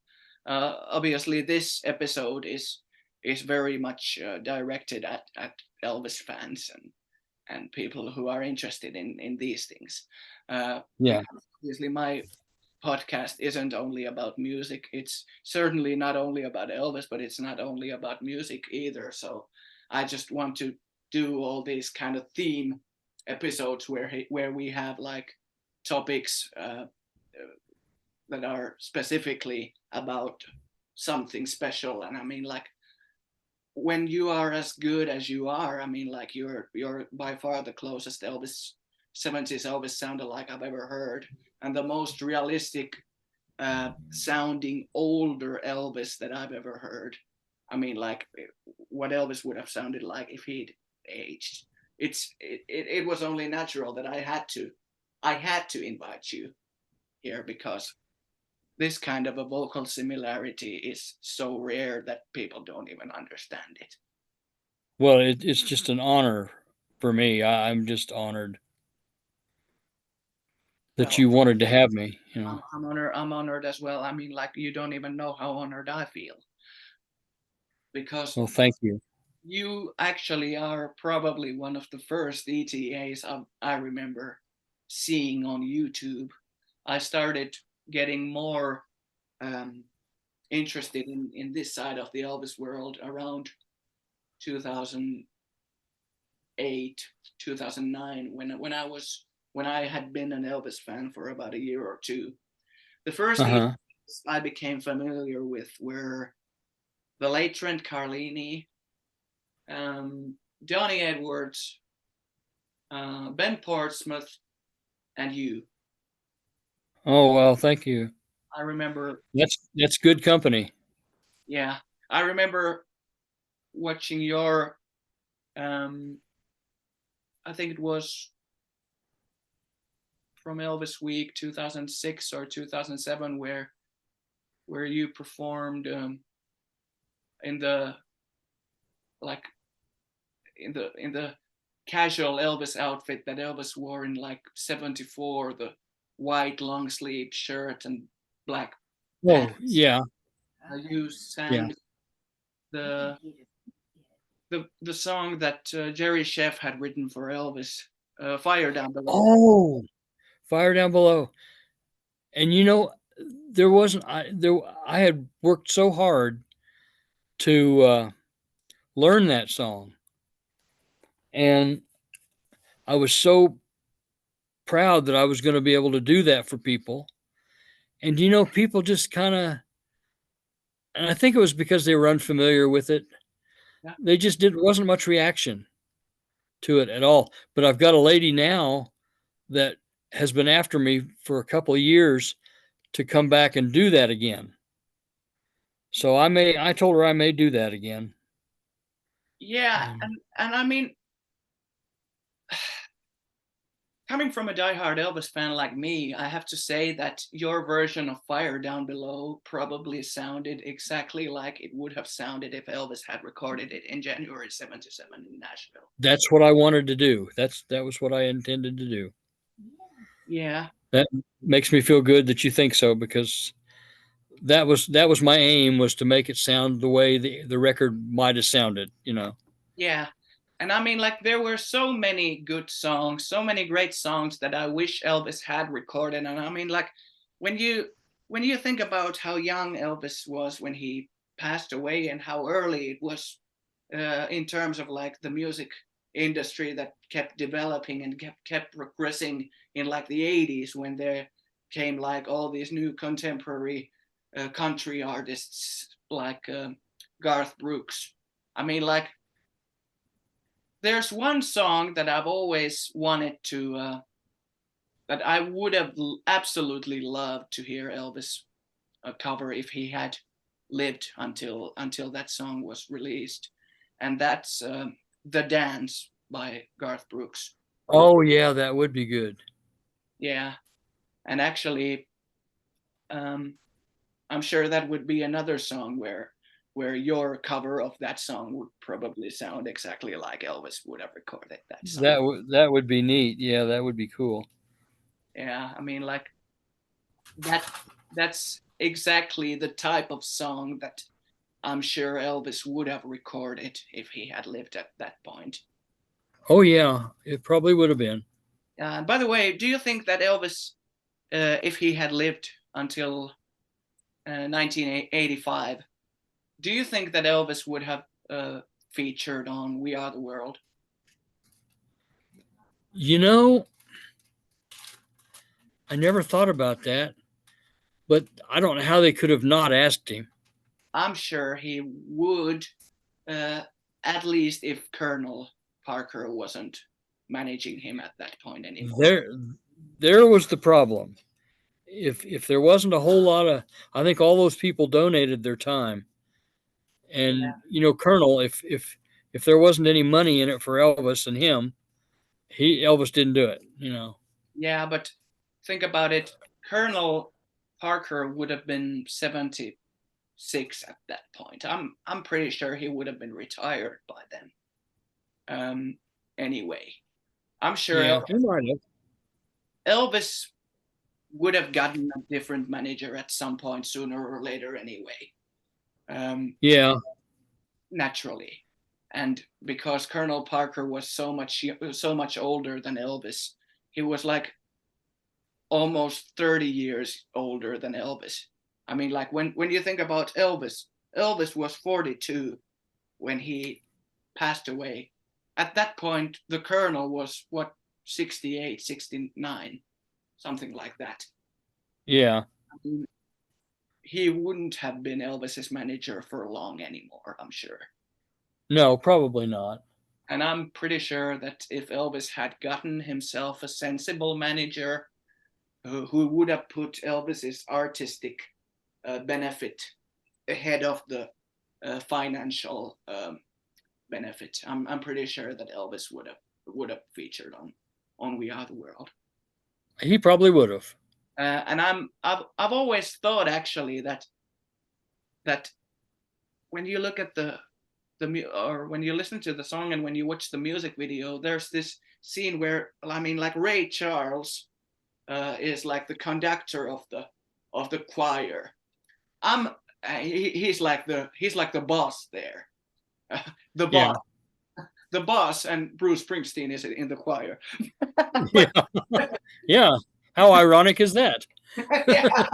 But you know, I've always pictured that scene as like, that's what Elvis would have been doing if he was alive at that point. I'm pretty sure Ray Charles wouldn't have even been asked. Probably not. Especially as Ray Charles didn't really like Elvis very much. Yeah, I know. And you know, I used to like Ray Charles a lot. I like his music. I still like his music. Yeah. But I didn't think he was very nice talking about Elvis, especially after Elvis was gone. Yeah. I thought, well, that's not very nice. Yeah, and I've never understood the whole thing that Elvis stole black people's music. I think he was honoring it. Yeah, and I think it was important to him. Yeah, and I don't think music should be like categorized by like the color of anyone's skin. No, it shouldn't. There's no such thing as black or white music. At least not. It's all American. It's all American music. Yeah, and I mean, like, it's international. I mean, like, yeah, international too. Yeah, but it's so deeply. I assume it's so deeply connected to the race, like the race difference thing that was going on in America back in the day. Yeah, it's quite hard to understand from today's point of view, but I have a feeling that it's somehow connected to that era when there was very much like racism and oh yeah, going on. Yeah. We have to be careful so that this won't become a political podcast. Right. We don't want that. Yeah, no politics here. But yeah, but I mean, like, the dance. Then there was this guy. I think his name was Keith. Was it Keith Whitley or something? Yeah, there was a Keith Whitley. Keith Whitley. Yeah, he had a country hit in somewhere around 86 or 87 named "Don't Close Your Eyes." Yes. I think that would have been a perfect song for Elvis as well. It probably would have, yes. There's actually a tribute artist, a Dutch guy named Ron Jesse, who's done a cover of "Don't Close Your Eyes" in an Elvis voice. He has a very similar to like the 69, 70 era Elvis, and when he does "Don't Close Your Eyes," it's pretty scary. Wow. All of a sudden it sounds like something straight out of the Nashville sessions. Wow, that's cool. You should definitely check it out. And then I'll have to. Yeah, it's Ron Jesse. He's a great sound alike.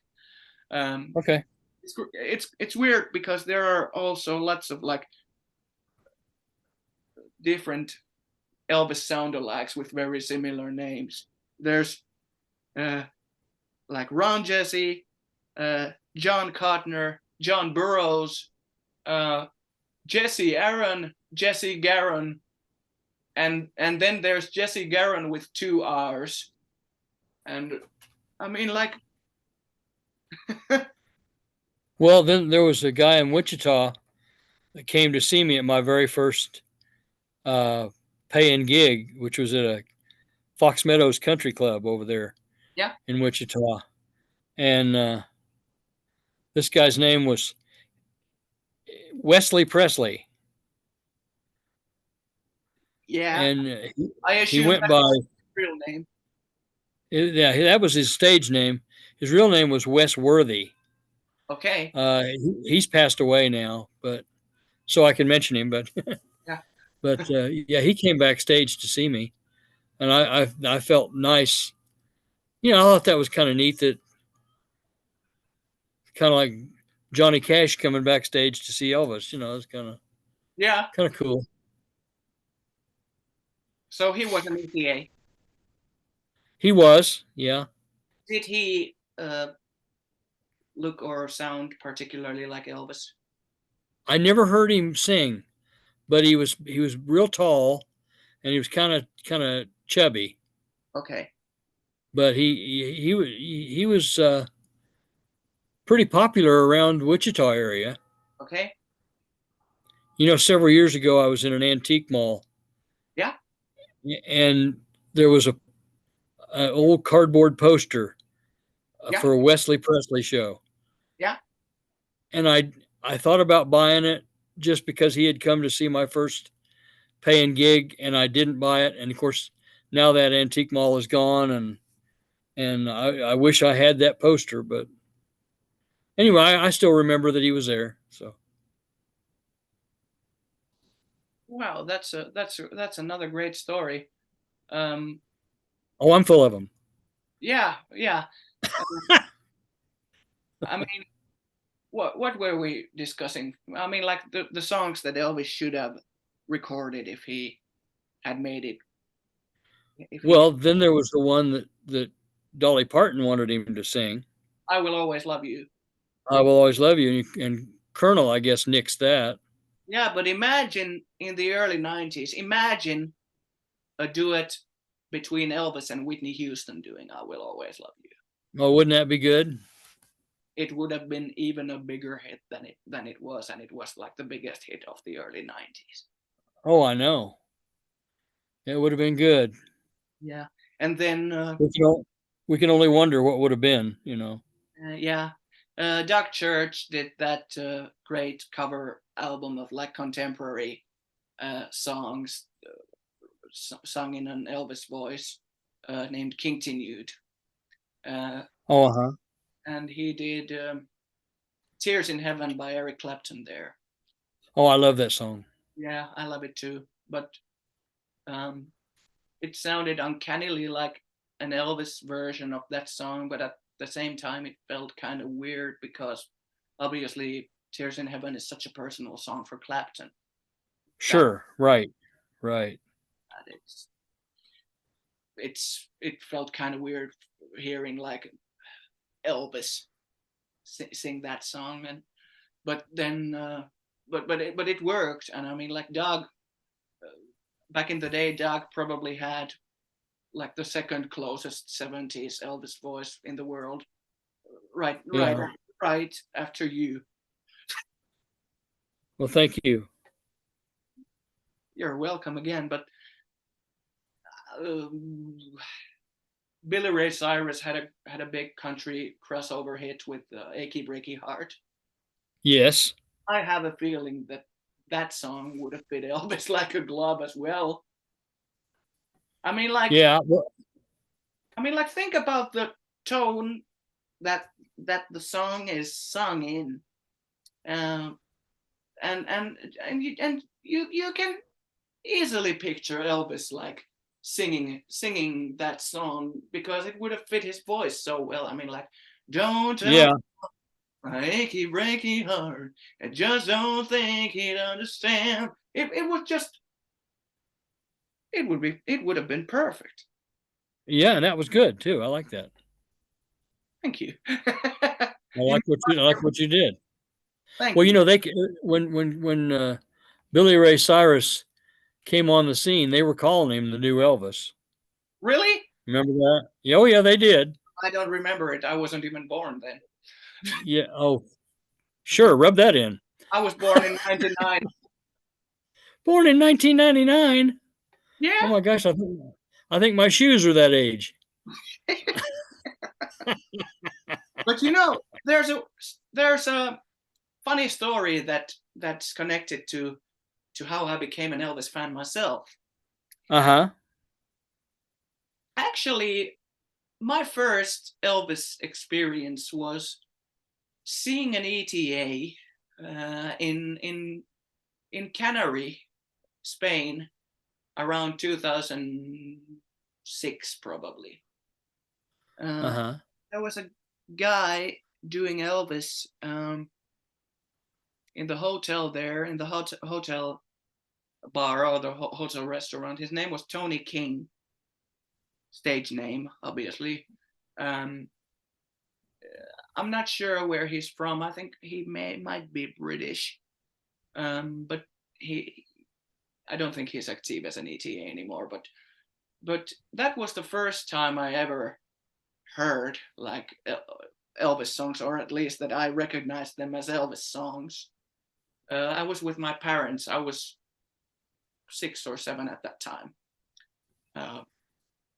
And then I remember That's the Way It Is and the 2000 version of That's the Way It Is, the remastered version with the different set list and edit was shown shown on Finnish TV, and then there was 68 Comeback Special shown on the same night actually as well. Oh, okay.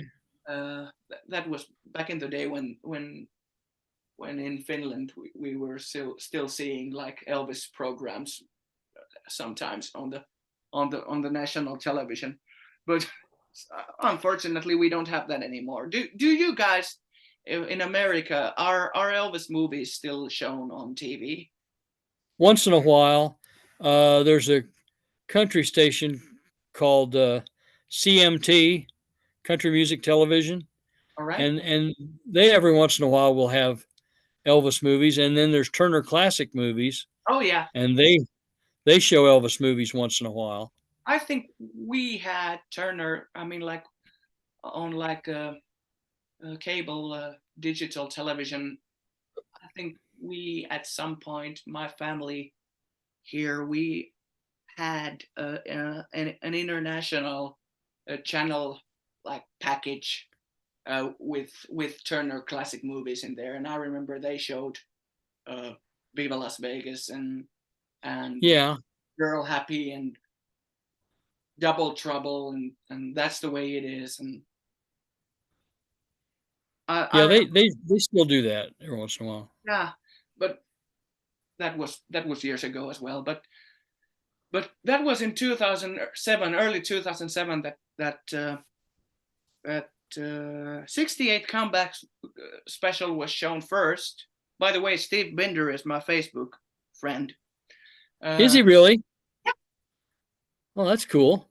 Yeah, I have Steve Binder, Dave Hebler, Jerome Stump Monroe, who was Elvis's part-time drummer. He replaced Ronnie Tutt sometimes. Uh-huh. In 75 and 77, if I remember correctly. Yeah. So yeah, Steve Binder, Dave Hebler, Jerome Stump Monroe. I think those are the guys that I have as Facebook friends from Elvis's Well, that's cool. That's very cool. circle of friends or acquaintances. Yeah, it is. It is really cool. But you know, to have 68 Comeback Special followed by That's the Way It Is on the Finnish national TV during the same night. I wasn't allowed to stay up so late at night because I was in preschool at that point. But yeah, I watched them from the recording digital device like the following day, and I was like, who is this guy? I mean, like I first saw like 68 Comeback Special and Elvis in black leather doing like Heartbreak Hotel, Hound Dog All Shook Up. That oh my gosh, yeah, he had so much charisma. Yeah, and energy. I mean, like all the things that he did, like dropping on the floor on his knees and that kind of stuff. And I was like, who is this guy? Who was this guy? And to have that followed, I mean, like with the medley of like let yourself go at the age of 7 with that bordello scene. I have to say I didn't quite get it. What was happening? Well, you know, that bordello scene, when that first time that was shown in the United States, they cut that out. Yeah, they did. They didn't even allow that to be seen. Yeah, I think it was released for the first time, actually, officially on the DVD that was released in 2003. Yeah. Yeah. Yeah, they didn't allow that to be seen at all. Yeah, I understand why. I mean, Susan Well, Henning, I do too. Susan Henning with a bra on was probably too too ambiguous to be seen by like the older American purist audience in the late 60s. Well, yeah, it was 1968. You know. Yeah. I understand it. There was tight censorship. I mean, like, just 11 years earlier, Elvis had been filmed only from the waist up on the last Ed Sullivan show Yes. Yeah. on January 6, 57. Yeah. Yeah. To be fair, that's very confusing. Seems to be an ever increasing source of confusion, that Sullivan censorship, because a lot of people think that Elvis was only filmed from the waist up on all the Sullivan appearances. Yeah, it was just that last one. Yeah, it was that last one. Yeah, but you know, if you watch what Elvis did on stage in the 50s, it wasn't even bad. I mean, like, he was moving his legs. Well, he told somebody, one of his critics, he said, you know, or somebody that was asking him about his critics, and he said, you know, I would never do anything that would embarrass my mom. And he said, why would I do something suggestive on television? He said that would just do nothing but embarrass her. And he said, I would never do that. Yeah, and I think he also said that people who connect like sexuality to his performances have dirty minds or something like that. Well, basically, yeah, they do. Yeah, I mean, like, because he was just moving. He was just moving. Yeah, dancing. That was his style of dancing. Sure, and he was a heck of a dancer. Yeah. Look at Viva Las Vegas, his dancing. Yeah, he was good. He was good. What I'd say, where he does all that shaking thing. I mean, like, yeah, he had a very unique, natural way of moving around. Yes, he did. And in the 70s, I mean, like, just watch him do all the karate stuff on Poke Salad Annie and Suspicious Minds. He was very athletic. Yeah, he was. He was. And I mean, like, I've never seen anything suggestive about the way he moved. I mean, I never did either. He was just feeling it, and he was just showcasing his natural energy. Yeah, I never saw anything suggestive about it. Yeah, but obviously that was a different time. It was. And people were looking at things probably very differently to today. He scared them to death. Yeah. And I mean, like, think about the old, like, rock and roll music. I mean, like, the stuff recorded by Elvis, Chuck Berry, Little Richard, Jerry Lee Lewis. It was somehow scary for these critics, and it was considered to be, like, potentially dangerous for young people. Oh yeah, yeah. Connected to, like, youth criminality. Well, it's like you said, it was a different time. Yeah, but it's hilarious from today's point of view. Oh yeah. You look at it in today's context, and it's comical. Yeah, it was kind of silly. It's comical. Yeah. But that was a different time. But yeah, I mean, like, Let Yourself Go, followed by It Hurts Me, where Elvis beats up, like, the street guys coming to, like, heckle with him, and does all the karate stuff. I mean, like, karate hits and kicks and everything. I mean, like, I was, like, watching it. I remember watching it sitting on the living room floor with my mouth open, like, literally of amazement. I was like, what?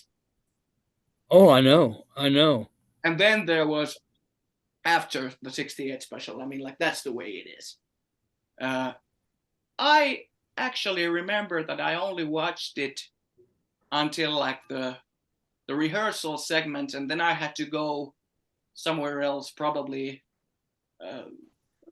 just out, play with like, doing all the stuff that little kids do, like going out, play with my toys or something.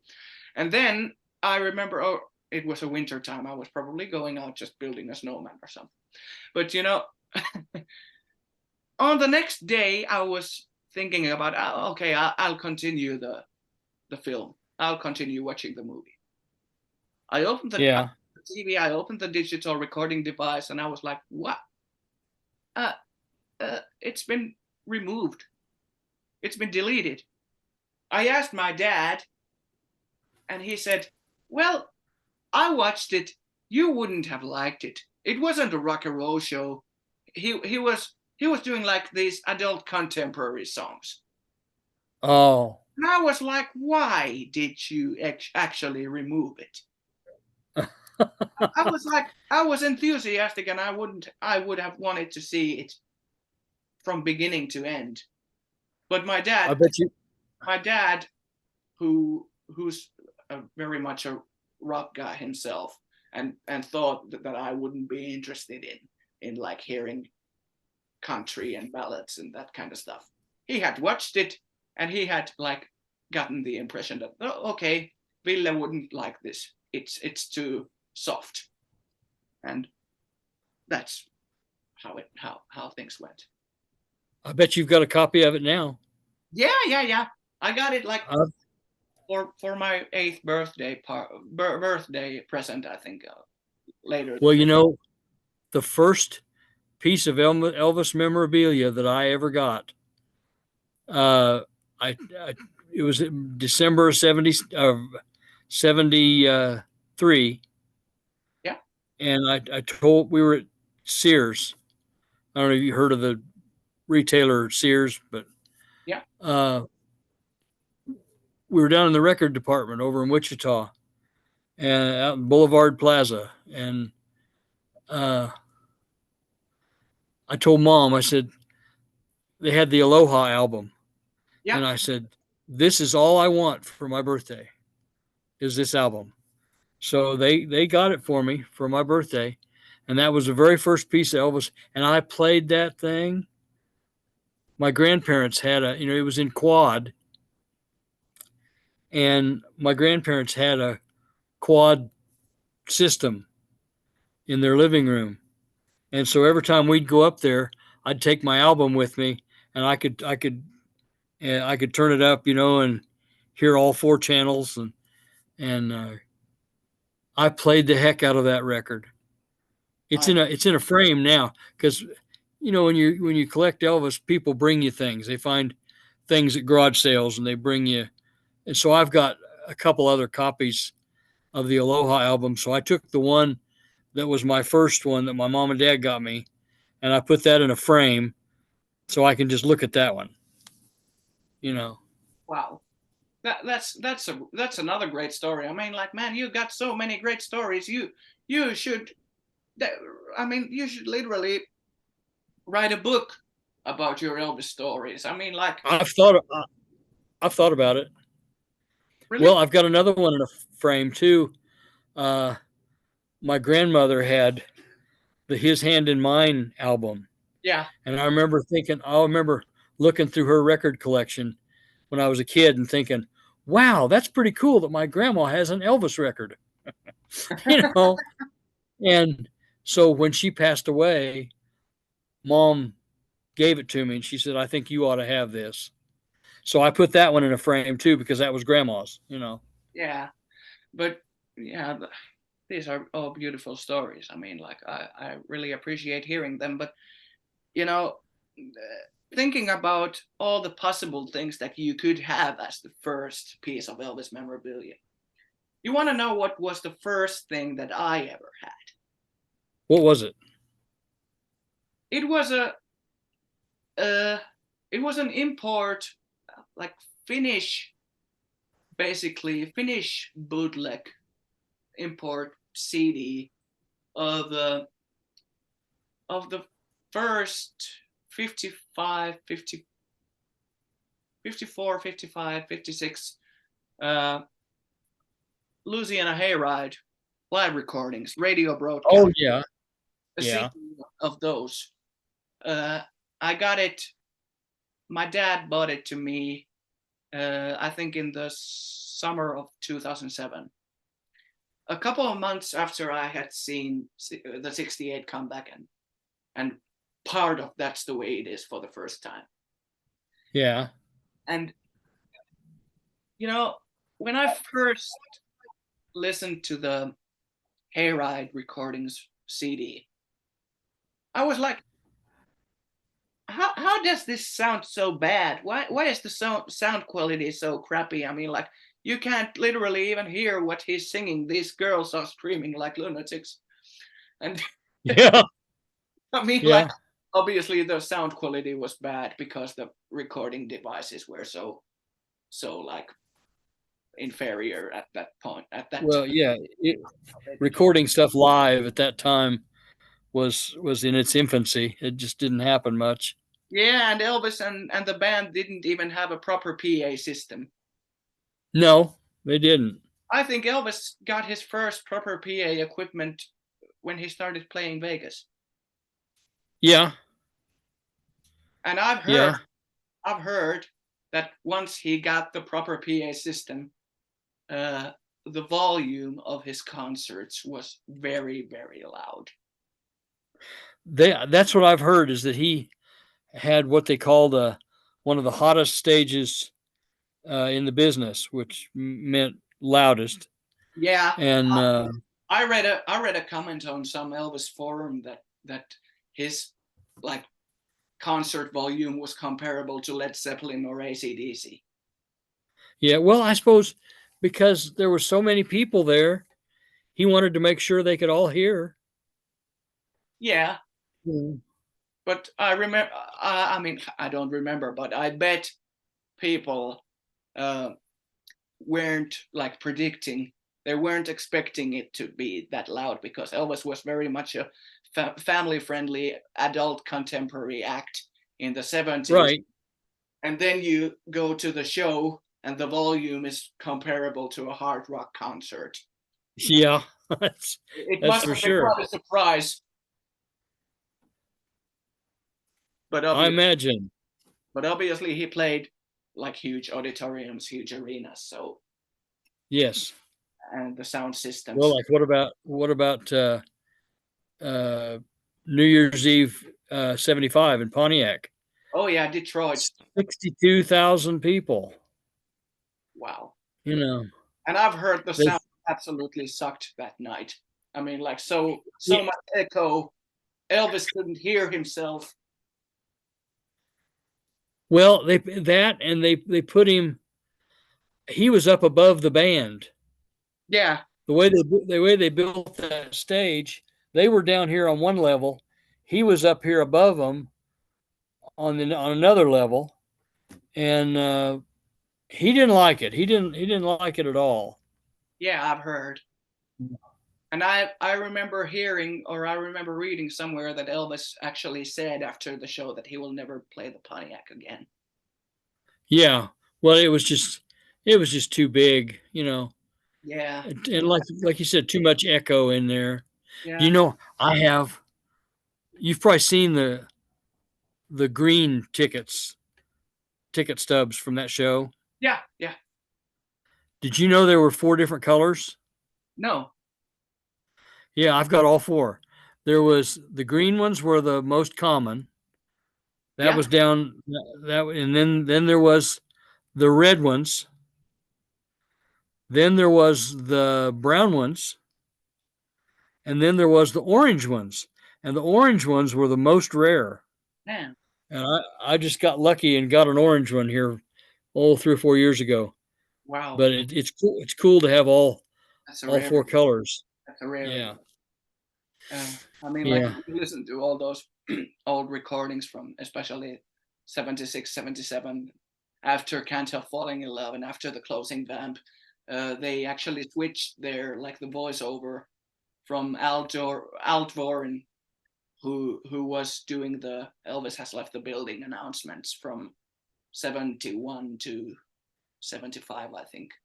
They changed him to Ed Hill from the Stamps. And Ed Hill would always advertise after the show. He would always advertise the Elvis Super Souvenirs. Were sold at the merch stand. Did you ever see Elvis in concert, by the way? No, it's one of my big regrets. Man, that sucks. One of my big regrets. I didn't go. The night that he was over there, I went to. I'm a big science fiction fan too. Yeah. And I was in Wichita at a science fiction convention in downtown Wichita, and with a friend of mine, and there was another friend that I knew that liked science fiction, and he liked Elvis, and he was there at the show, and we were walking around together, and he says, "Well, I got to go. I got a ticket to go see Elvis." He said, "Are you coming?" And I said, "No, I don't have a ticket." He said, "Come with me." He said, "I bet we could in the parking lot. I bet we could get somebody to sell us one." And now, but I didn't. Now I think, well, yeah, I should have done that. But at the time, what was I going to do? Ditch this other friend, I was with? I didn't want to just leave him hanging. So Yeah. I didn't go. So I was within about 4 miles of Elvis that night, but I should have gone. That's one of my big regrets, but yeah, well. but obviously I understand your verdict as well, because, or your point of view as well, because obviously at the time no one would have predicted that Elvis would pass away so young. Well, this was the deal. He had been there in 72. He was there in 74. This was 76. And I thought, well, he'll be back in a year or two. I'll see him when he comes back. Yeah. Well, there wasn't any coming back later, Yeah. That was it. I find it very sad to listen to a show from July 3rd, 76, where Elvis was performing at Fort Worth, Texas. It's been released on the FTD 2 CDs at Rockin' Across Texas. Yeah.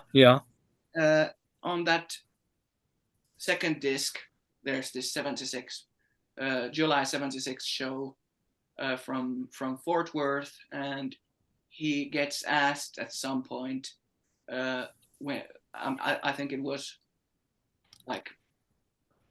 either right before or immediately after Funny How Time Slips Away. He gets asked when will he be back, and he says, in 77, never happened. Yeah. I know it was sad, but that's what I thought. I thought, well, he comes back every couple of years. Yeah. So I thought, well, he'll be back. And that just didn't happen, and Yeah. I regret it. By the way, But there's nothing I can do about it. yeah, obviously I think that's why I collect Elvis so much. Yeah. It's my way of bringing him back alive. Yeah, and I think that especially today, there are so many good Elvis tribute artists. There are so many top-level ETAs. Think about Bill Cherry, Jimmy Holmes, Sean Clush, Ted Torres, Chris Connor, all these guys. I mean, you get a not perfect, but pretty good taste of what it probably was like. Yeah. Obviously there will never be another Elvis. No.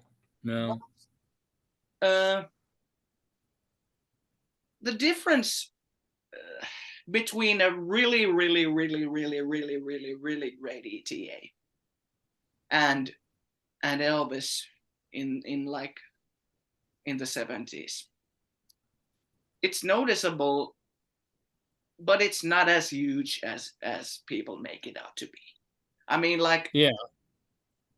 The closest ETAs actually managed to put on a pretty similar show to how Elvis was in the 70s. Think about someone like Bill Cherry. It's not that. Yeah. Yeah. It's technically impossible to see Elvis, but technically not. Well, Not, you can get an idea of what it was like. yeah, and what it may have been like. Yeah, right. I'm pretty sure that Mhm. it's pretty realistic. Well, I think that's why we get so many people coming to the tent. They just enjoy having somebody singing to them, like Elvis did. Yeah. You know, and it kind of brings it all back alive for them. And I really hope you can come someday because it's quite a festive atmosphere. It's really neat. I think you'd like it. I hope I can come someday as well, and I hope I get to attend. Have you ever been to any of these like Elvis festivals?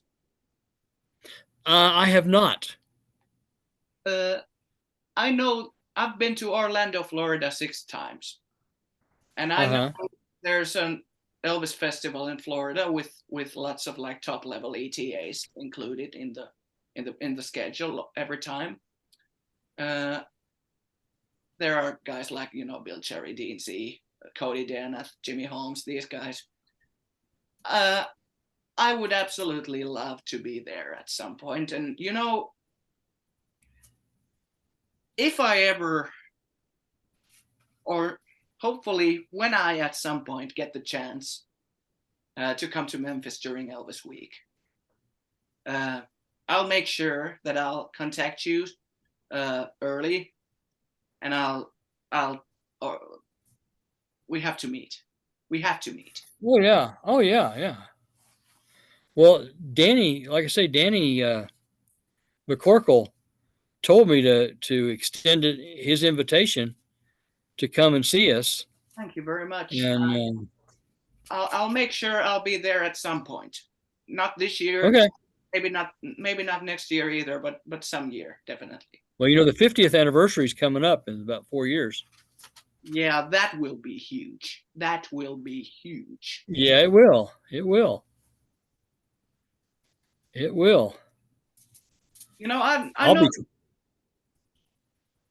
I'll be 26. Well, I'll be 28 at that time. Oh, well, you'll be older than me. Okay, cool. 2 years. Maybe you can get me into the bars. Okay. I don't drink, so. Me neither. No. It's not my thing. Me either. But I really, really, really, really would love to come, and I will come at some point. I'll try to make it to Memphis during the 50th anniversary because. Well, we'd be happy to have you. And I'd be more than happy to meet you and see all the. I mean, like during Elvis Week, there are always all kinds of great concerts, all kinds of great gigs. Oh yeah. Oh, absolutely. ETA gigs and other Elvis themed shows. Well, and then there's the other stuff like restaurants to go to. There's like we always the show people. We all get together and go different restaurants every day for lunch.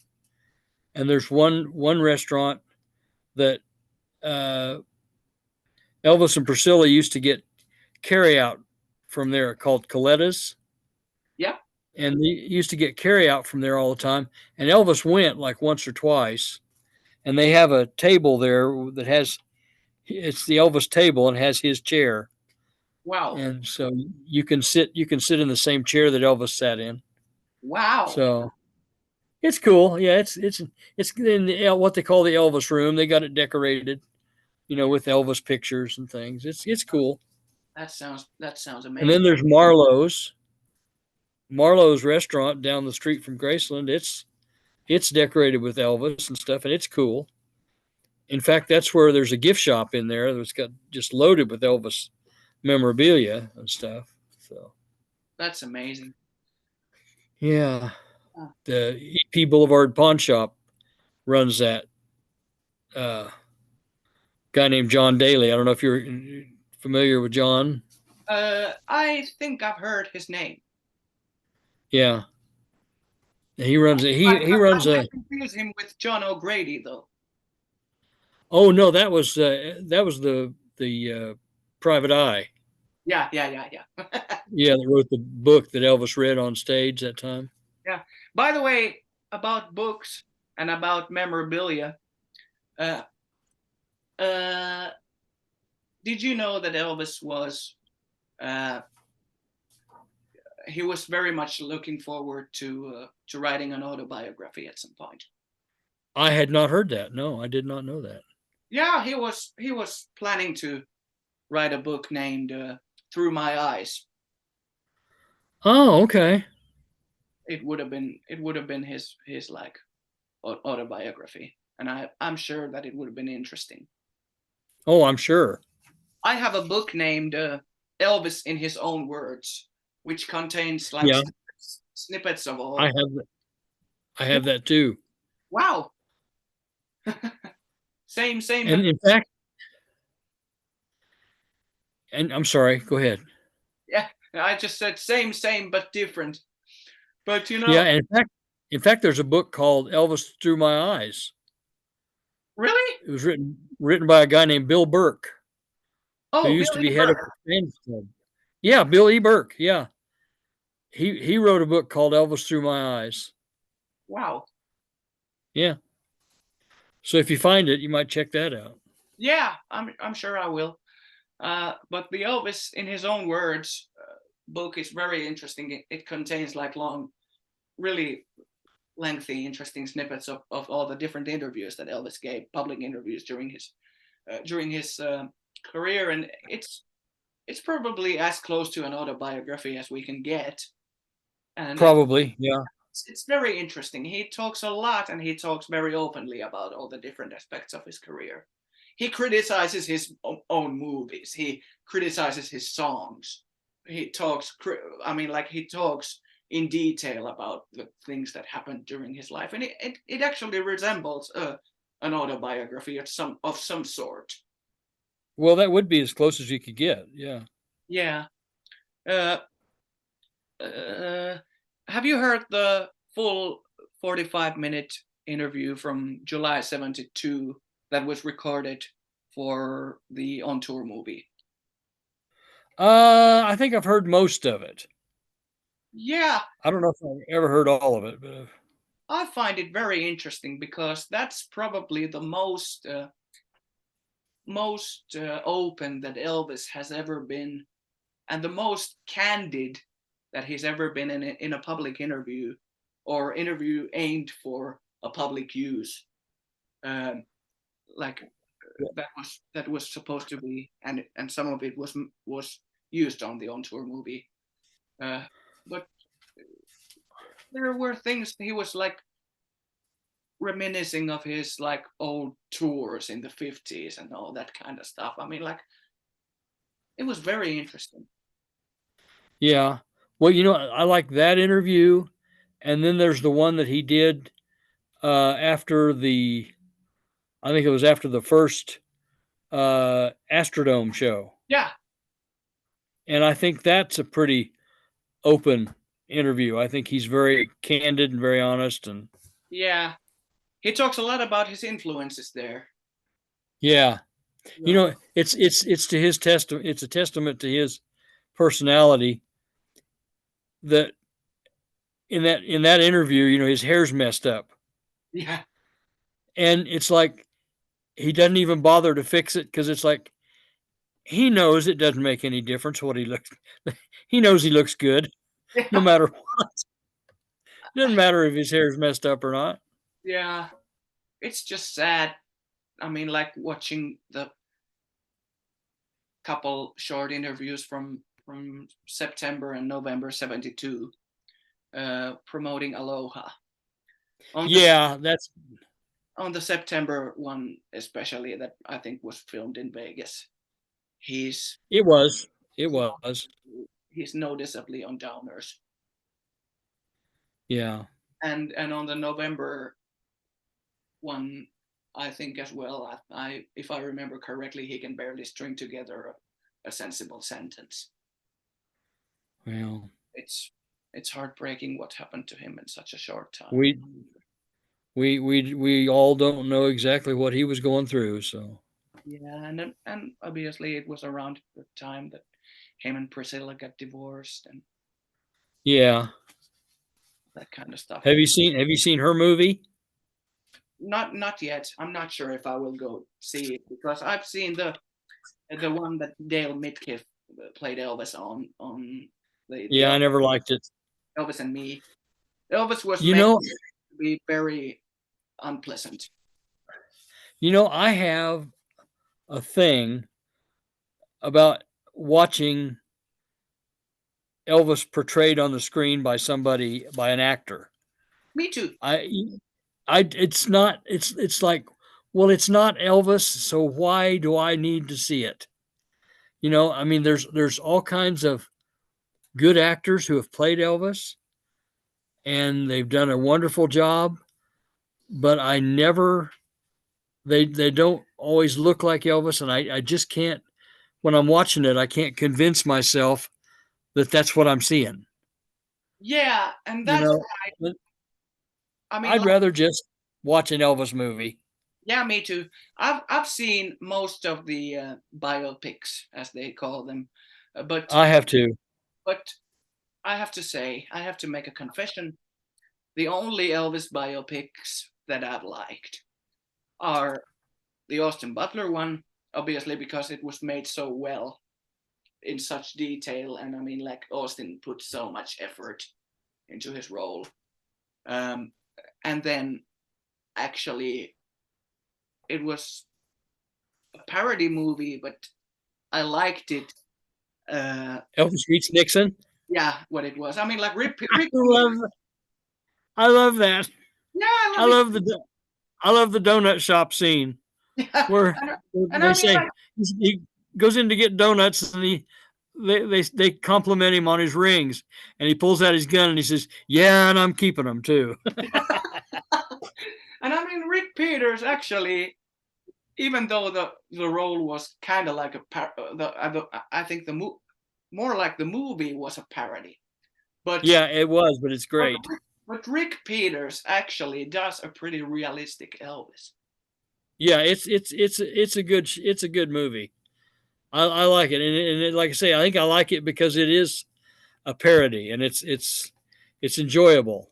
Yeah, and still, it still feels like you're watching a realistic movie because Rick Peters is so convincing. I mean, like when he puts on the sunglasses, he's got the right body structure. He's got the right facial structure. When he puts on the sunglasses, and he actually can talk like Elvis pretty convincingly. Yeah, it's one of the. I mean, like it's probably after Austin Butler is the best Elvis portrayal that I've seen on a movie. Yeah, it's good. I like it. I like it a lot. I knew where you were going when you started saying the word parody, and I thought, oh, cool, because I love that movie too. There's another parody movie as well, made by Joel Gilbert. In 2012, I think he did a parody mockumentary, as they called it. It was Elvis Found Alive. I haven't heard of that one. Yeah, and David Dorlack, that guy, Elvis, one of the closest Elvis speaking voices in the world, probably the closest after you, did the voiceover for that too. It was kind of like Elvis or John Burroughs living in Simi Valley, California, sitting on a chair in the shadow, like with his face hidden, dark, sitting on the chair in his home in Simi Valley, California, telling his life story and how he ended up like faking his death and telling what happened. And to be honest, David Dorlack does such a spot-on Elvis talking voice impression that for the first hour or so, when he does like the Elvis life story thing, he actually for that while, it sometimes actually sounds like a narration that Elvis himself has done about his life. It's so Yeah. the voice is so close. It's easy to forget that it's not Elvis speaking. Yeah. I mean, It's called Elvis Found Alive. Elvis Found Alive. It's on YouTube. Okay, I'll have to look it up. Yeah, the guy sounds very, very close. Very close. I'll have to look that up. I mean, that guy. I've often wondered why he didn't become an ATA, because that voice, especially like when he did on the Civil Nora tapes and vinyls that he did, like Fame and Fortune, for example, and They Remind Me Too Much of You. Those are particularly convincing with his like early 60s Elvis voice. That's probably, like I said, it's one of the closest Elvis voice impressions that I've ever heard. Well, I'll have to look that up. And actually, from that tape, from one of those Civil Nora tapes, there was a track of David Dorlack singing Moonlight Swim from Blue Hawaii. Okay. That was kind of remixed. It was that tape was connected or like morphed into an overdub, a vocal overdub made by a female singer named Kelly Fenton. Kelly Fenton did an overdub over David's Elvis recording, or this Civil Nora recording. And that was like a fake duet of Elvis or Civil Nora and Kelly without surname, although we know that her last name was Fenton. It was told somewhere online. But that sounded eerily, I mean, it sounded scarily like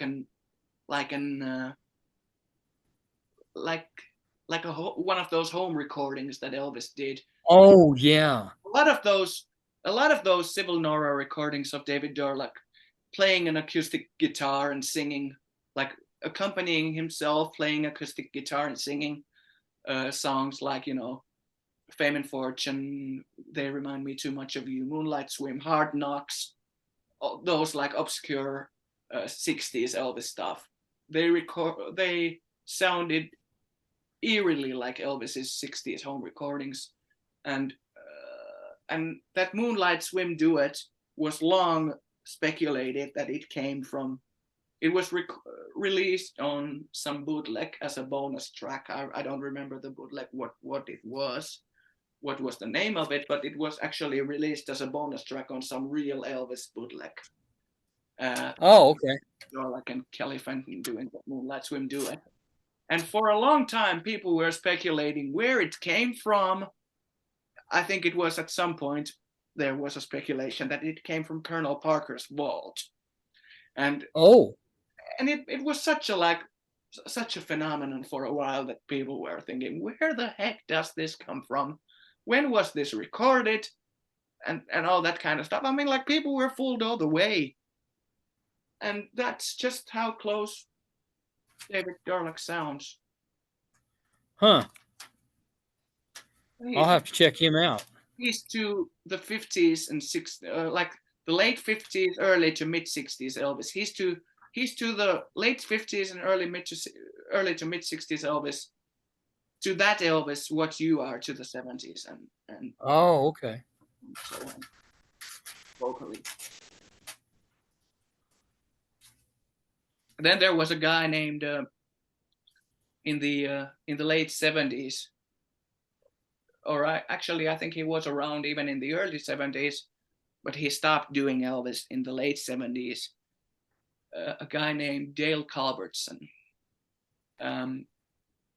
His stage name was Eli, like Eli, Ellie, but he pronounced, and he wanted wanted it to be pronounced as Eli Culbertson. Okay. He was an absolute spitting image of roughly 72, 73 Elvis visually. I mean, like, he was so close that he actually once traveled to London and got out of the airplane at the Heathrow airport in London. And for a while, he caused nearly a riot because people were thinking that, oh my God, Elvis Presley has arrived to London. Wow. And I mean, like, I think I read that they were almost like calling newspapers.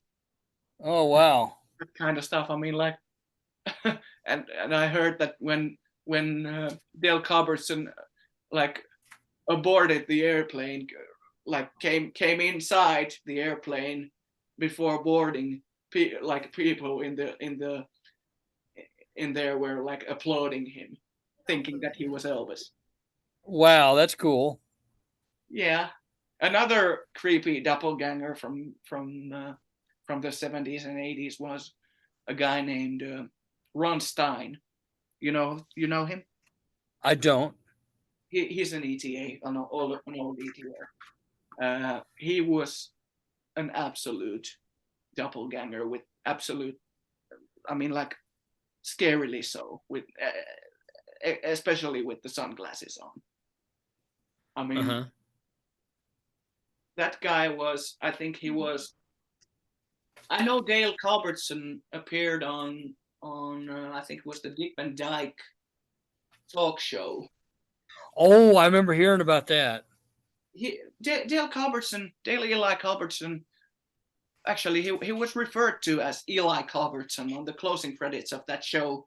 I remember that video was around on YouTube for a while.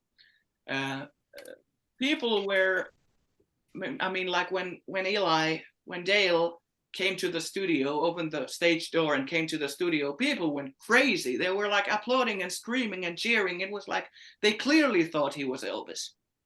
Yeah. I think it was like October 76 or something. I had somebody tell me right after that happened, somebody had seen it the night before, and they told me, they said, Elvis was on the Dick Van Dyke show last night. And I said, oh, no. And they said, yeah, he was. I saw him. Yeah, that was Eli Culbertson. I'll be darned. But, Culbertson and Ron Stein in the 70s were probably the closest Elvis lookalikes ever. I mean, like, definitely with the sunglasses on. And then there was a guy named, I forgot to mention that Ron Stein also did a talk show thing at some point. I think it was in the 80s or somewhere. And I seem to have a recollection that it was somehow connected to the Elvis is Alive thing. And Ron Stein, he did a pseudo interview with the host, asking him questions that only Elvis would know. And Ron Stein was with in the complete attire with the sunglasses on, and he looked absolutely identical. Wow. Yeah, it was scary. His voice was off, but he looked scary. Well, that's the most important part, is if you look scary. Yeah. And then that's what I like. That's what I like when I go to the store. I just want to look scary. Then there was I don't care what I sound like, Then there was a guy from the UK named Leighton Summers. I'm not familiar with him. Leighton Summers, he was born in 1936, a year after Elvis, and I think he died. I think he died in 1999, the same year when I was born. Weird things. Yeah. Paranormal, but yeah. But Leighton Summers, I would say, was the absolute closest 70s Elvis lookalike that I've ever seen. Closer than Dale Culbertson, closer than Ron Stein, closer than Bill Cherry, anyone. He looked so scary that I actually read a story that a bunch of hysterical Elvis fans, female fans, once attacked him on the street. They pretty much ripped his clothes off. Oh no. And he was a British guy. He was from England. Yeah. I mean, like he would have only needed to start talking and they would have noticed that he's not Elvis. But he looked so uncannily identical. Golly. Yeah. I mean, like I see people going on around Johnny Hara, going on about him, saying that Johnny Hara looked identical to Elvis.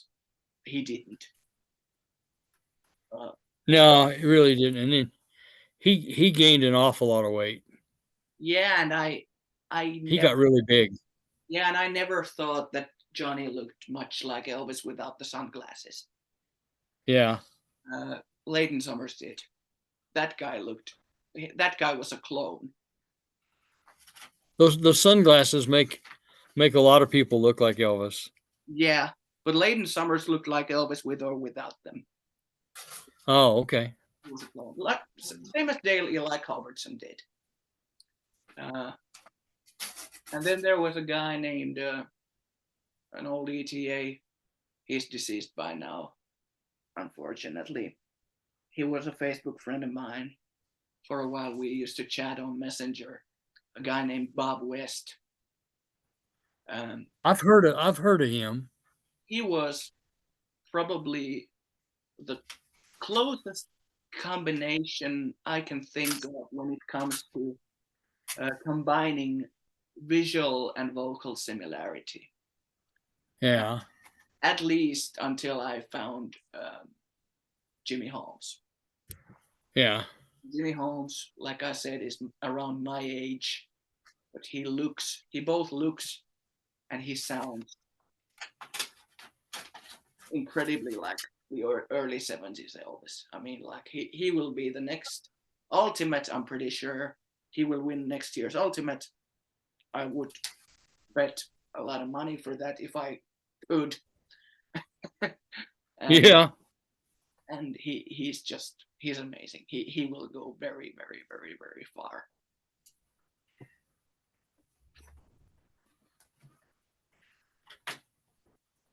But now that we have discussed all kinds of Elvis things for almost 3 hours, man, this is gonna be a lengthy one. People will suffer from a numb bottom if they watch this in its entirety at once.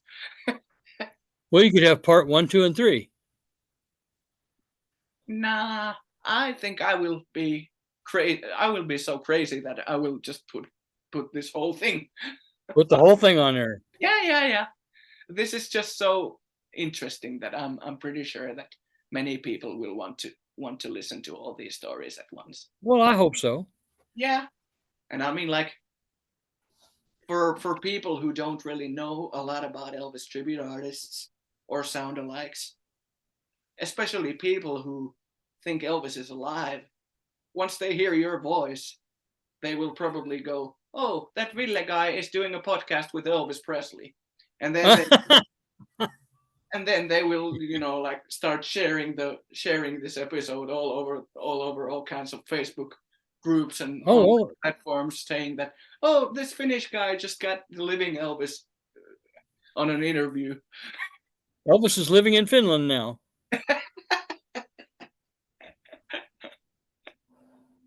Bit of a misinterpretation. Yeah. Well, yeah. There's a whole lot of snow going on there. Is it snowing over there? Yeah, it's winter time. We have 4 seasons.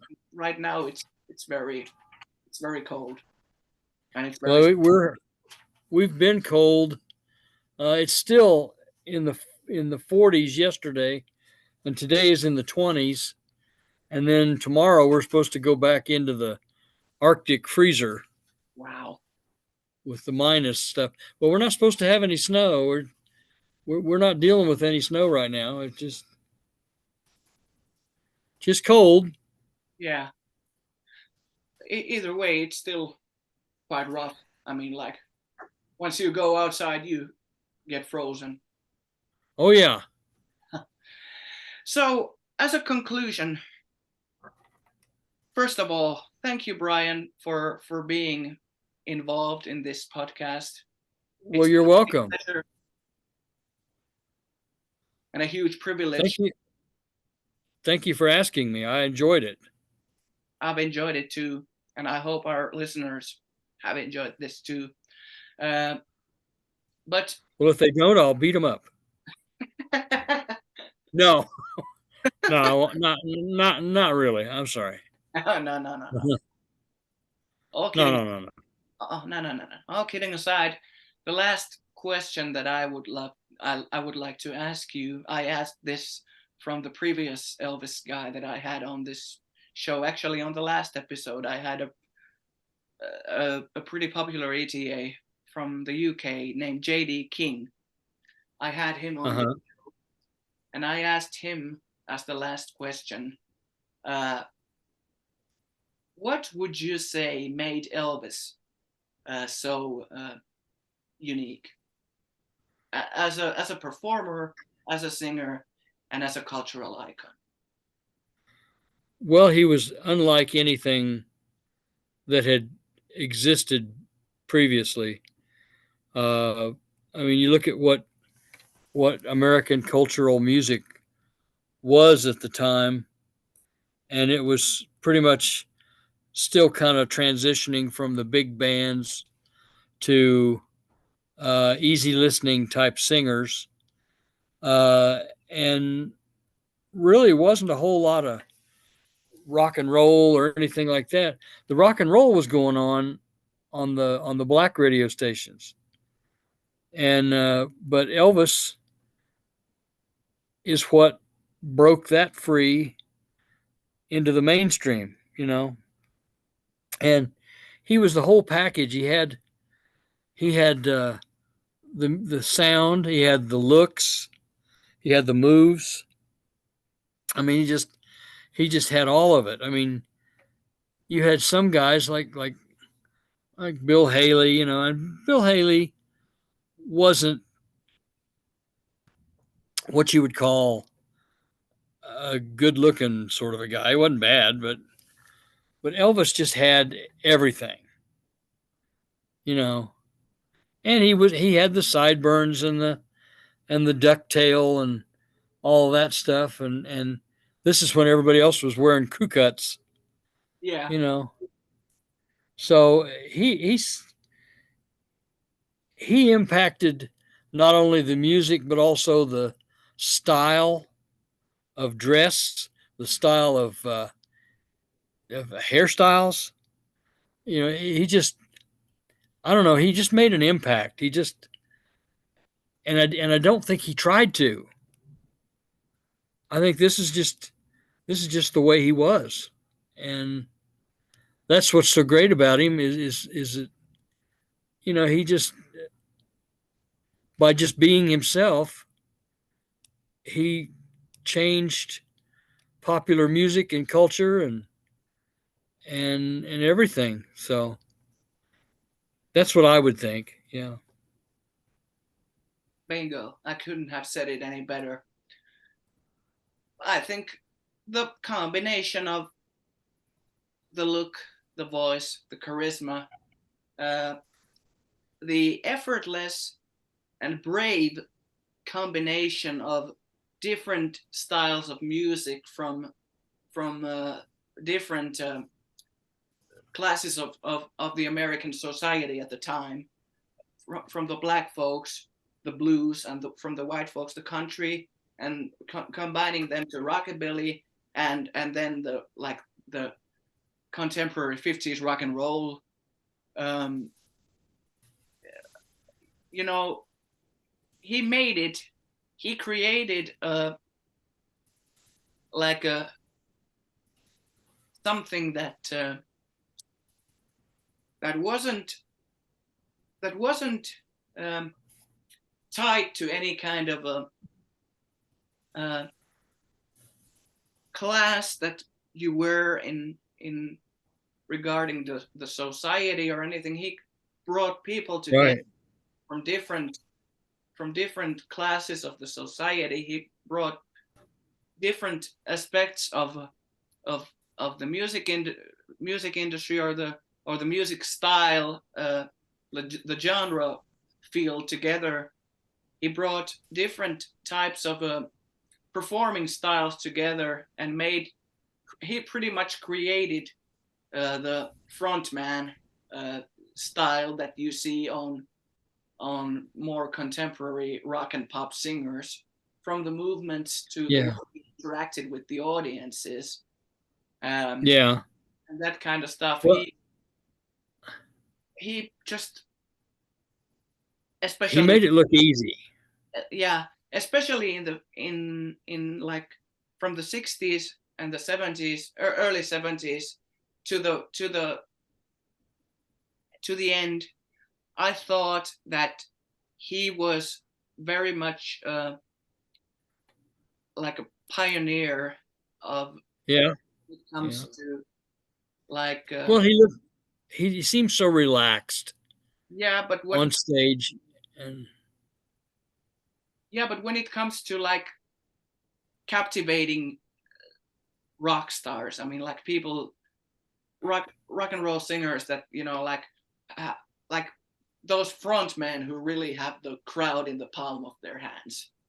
I mean, Elvis, I see lots of like more modern day rock singers take inspiration, like be influenced directly of what Elvis did on stage.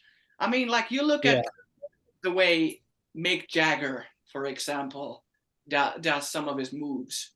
I mean, like I see a lot of familiar mannerisms there from let's say That's the Way It Is or the '68 comeback.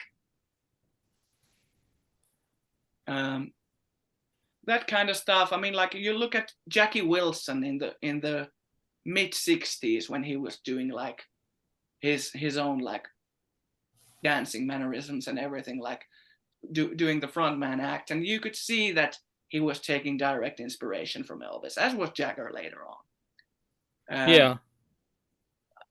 It's so clear why people take so much inspiration from him even today. He still continues to bring people together. He makes people become friends with each other, which is very rare for any artist. That he has, even posthumously, he has such a connection with the fan base that the fan base actually share the passion so strongly with each other and between each other that this actually creates life-lasting personal friendships. Well, we feel that in Memphis. We feel that he's brought all these people from all walks of life together, and they're all Elvis fans, but yet they all come from such different backgrounds. And but it doesn't seem to matter. It doesn't seem to matter. Exactly. And you know, the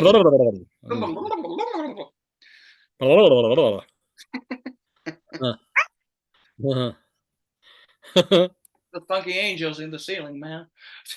Yeah. Just look at those and look at the jewels on my pants, you know. And say he's crazy. You know. He's a squirrel. Came out of a tree. Yes. Get. Just came from Memphis. Yeah. Now the viewers are probably going, what the heck are these guys going on about? Well, they just need to get on board. Yeah, exactly. Is that him? Thought he was bigger than that. Yeah. That's it. Yeah, but Elvis's importance can't be understood only by listening to his music. You need to understand how special he was as a performer, how special he was as a human being, so generous, always had time for his fans, always had time to help people in need, Yeah. charity work, everything. That guy was just so special that you could not help but like him, and you still cannot help but like him if you really, I mean, like he had so many of these like good characteristics of a person that's really charismatic and really stands out as an example of an exceptional human being. Yes, you're right. And I guess we'll wrap this up by saying that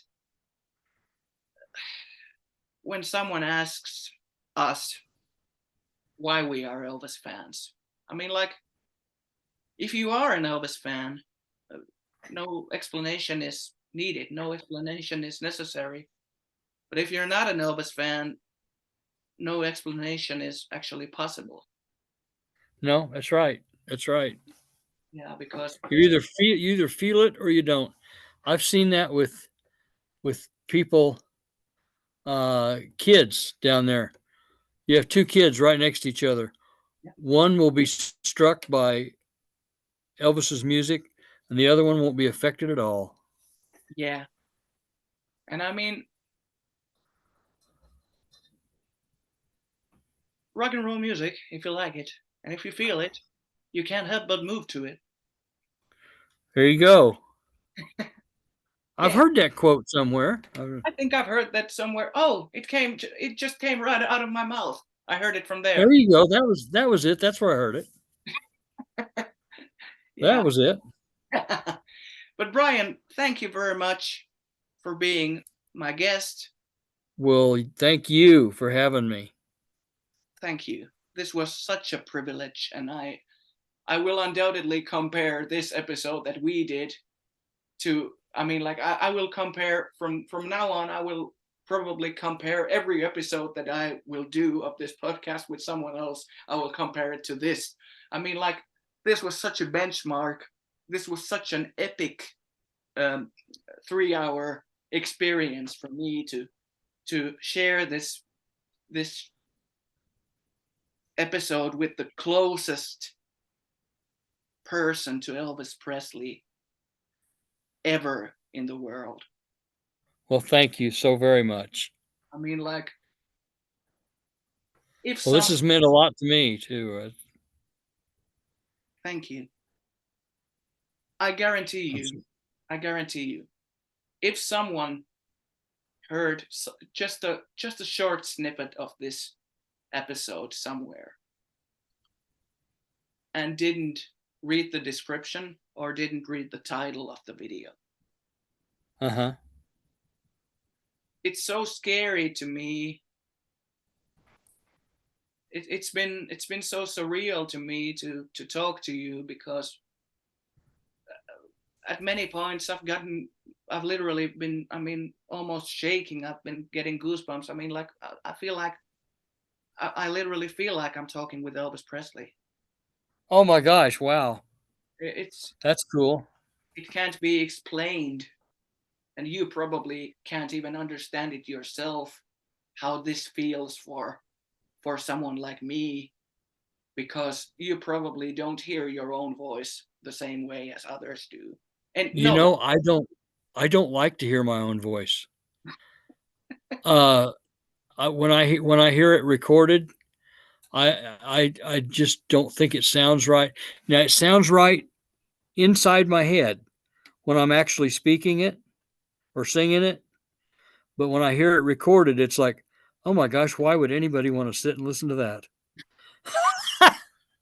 I mean, like, your humor and those little ones that you throw in and everything. I mean, like, it's just so surreal that I'm sure that if someone who's not really paying attention to what's going on with this episode doesn't pay attention to who my guest actually is, doesn't bother to read the description, doesn't even bother to read the title, I'm sure that a lot of those people could be fooled by this this video. Well, I hope they are. Right. So thank you very much, Bryan. This was really really important to me. You're welcome, and thank you for asking me.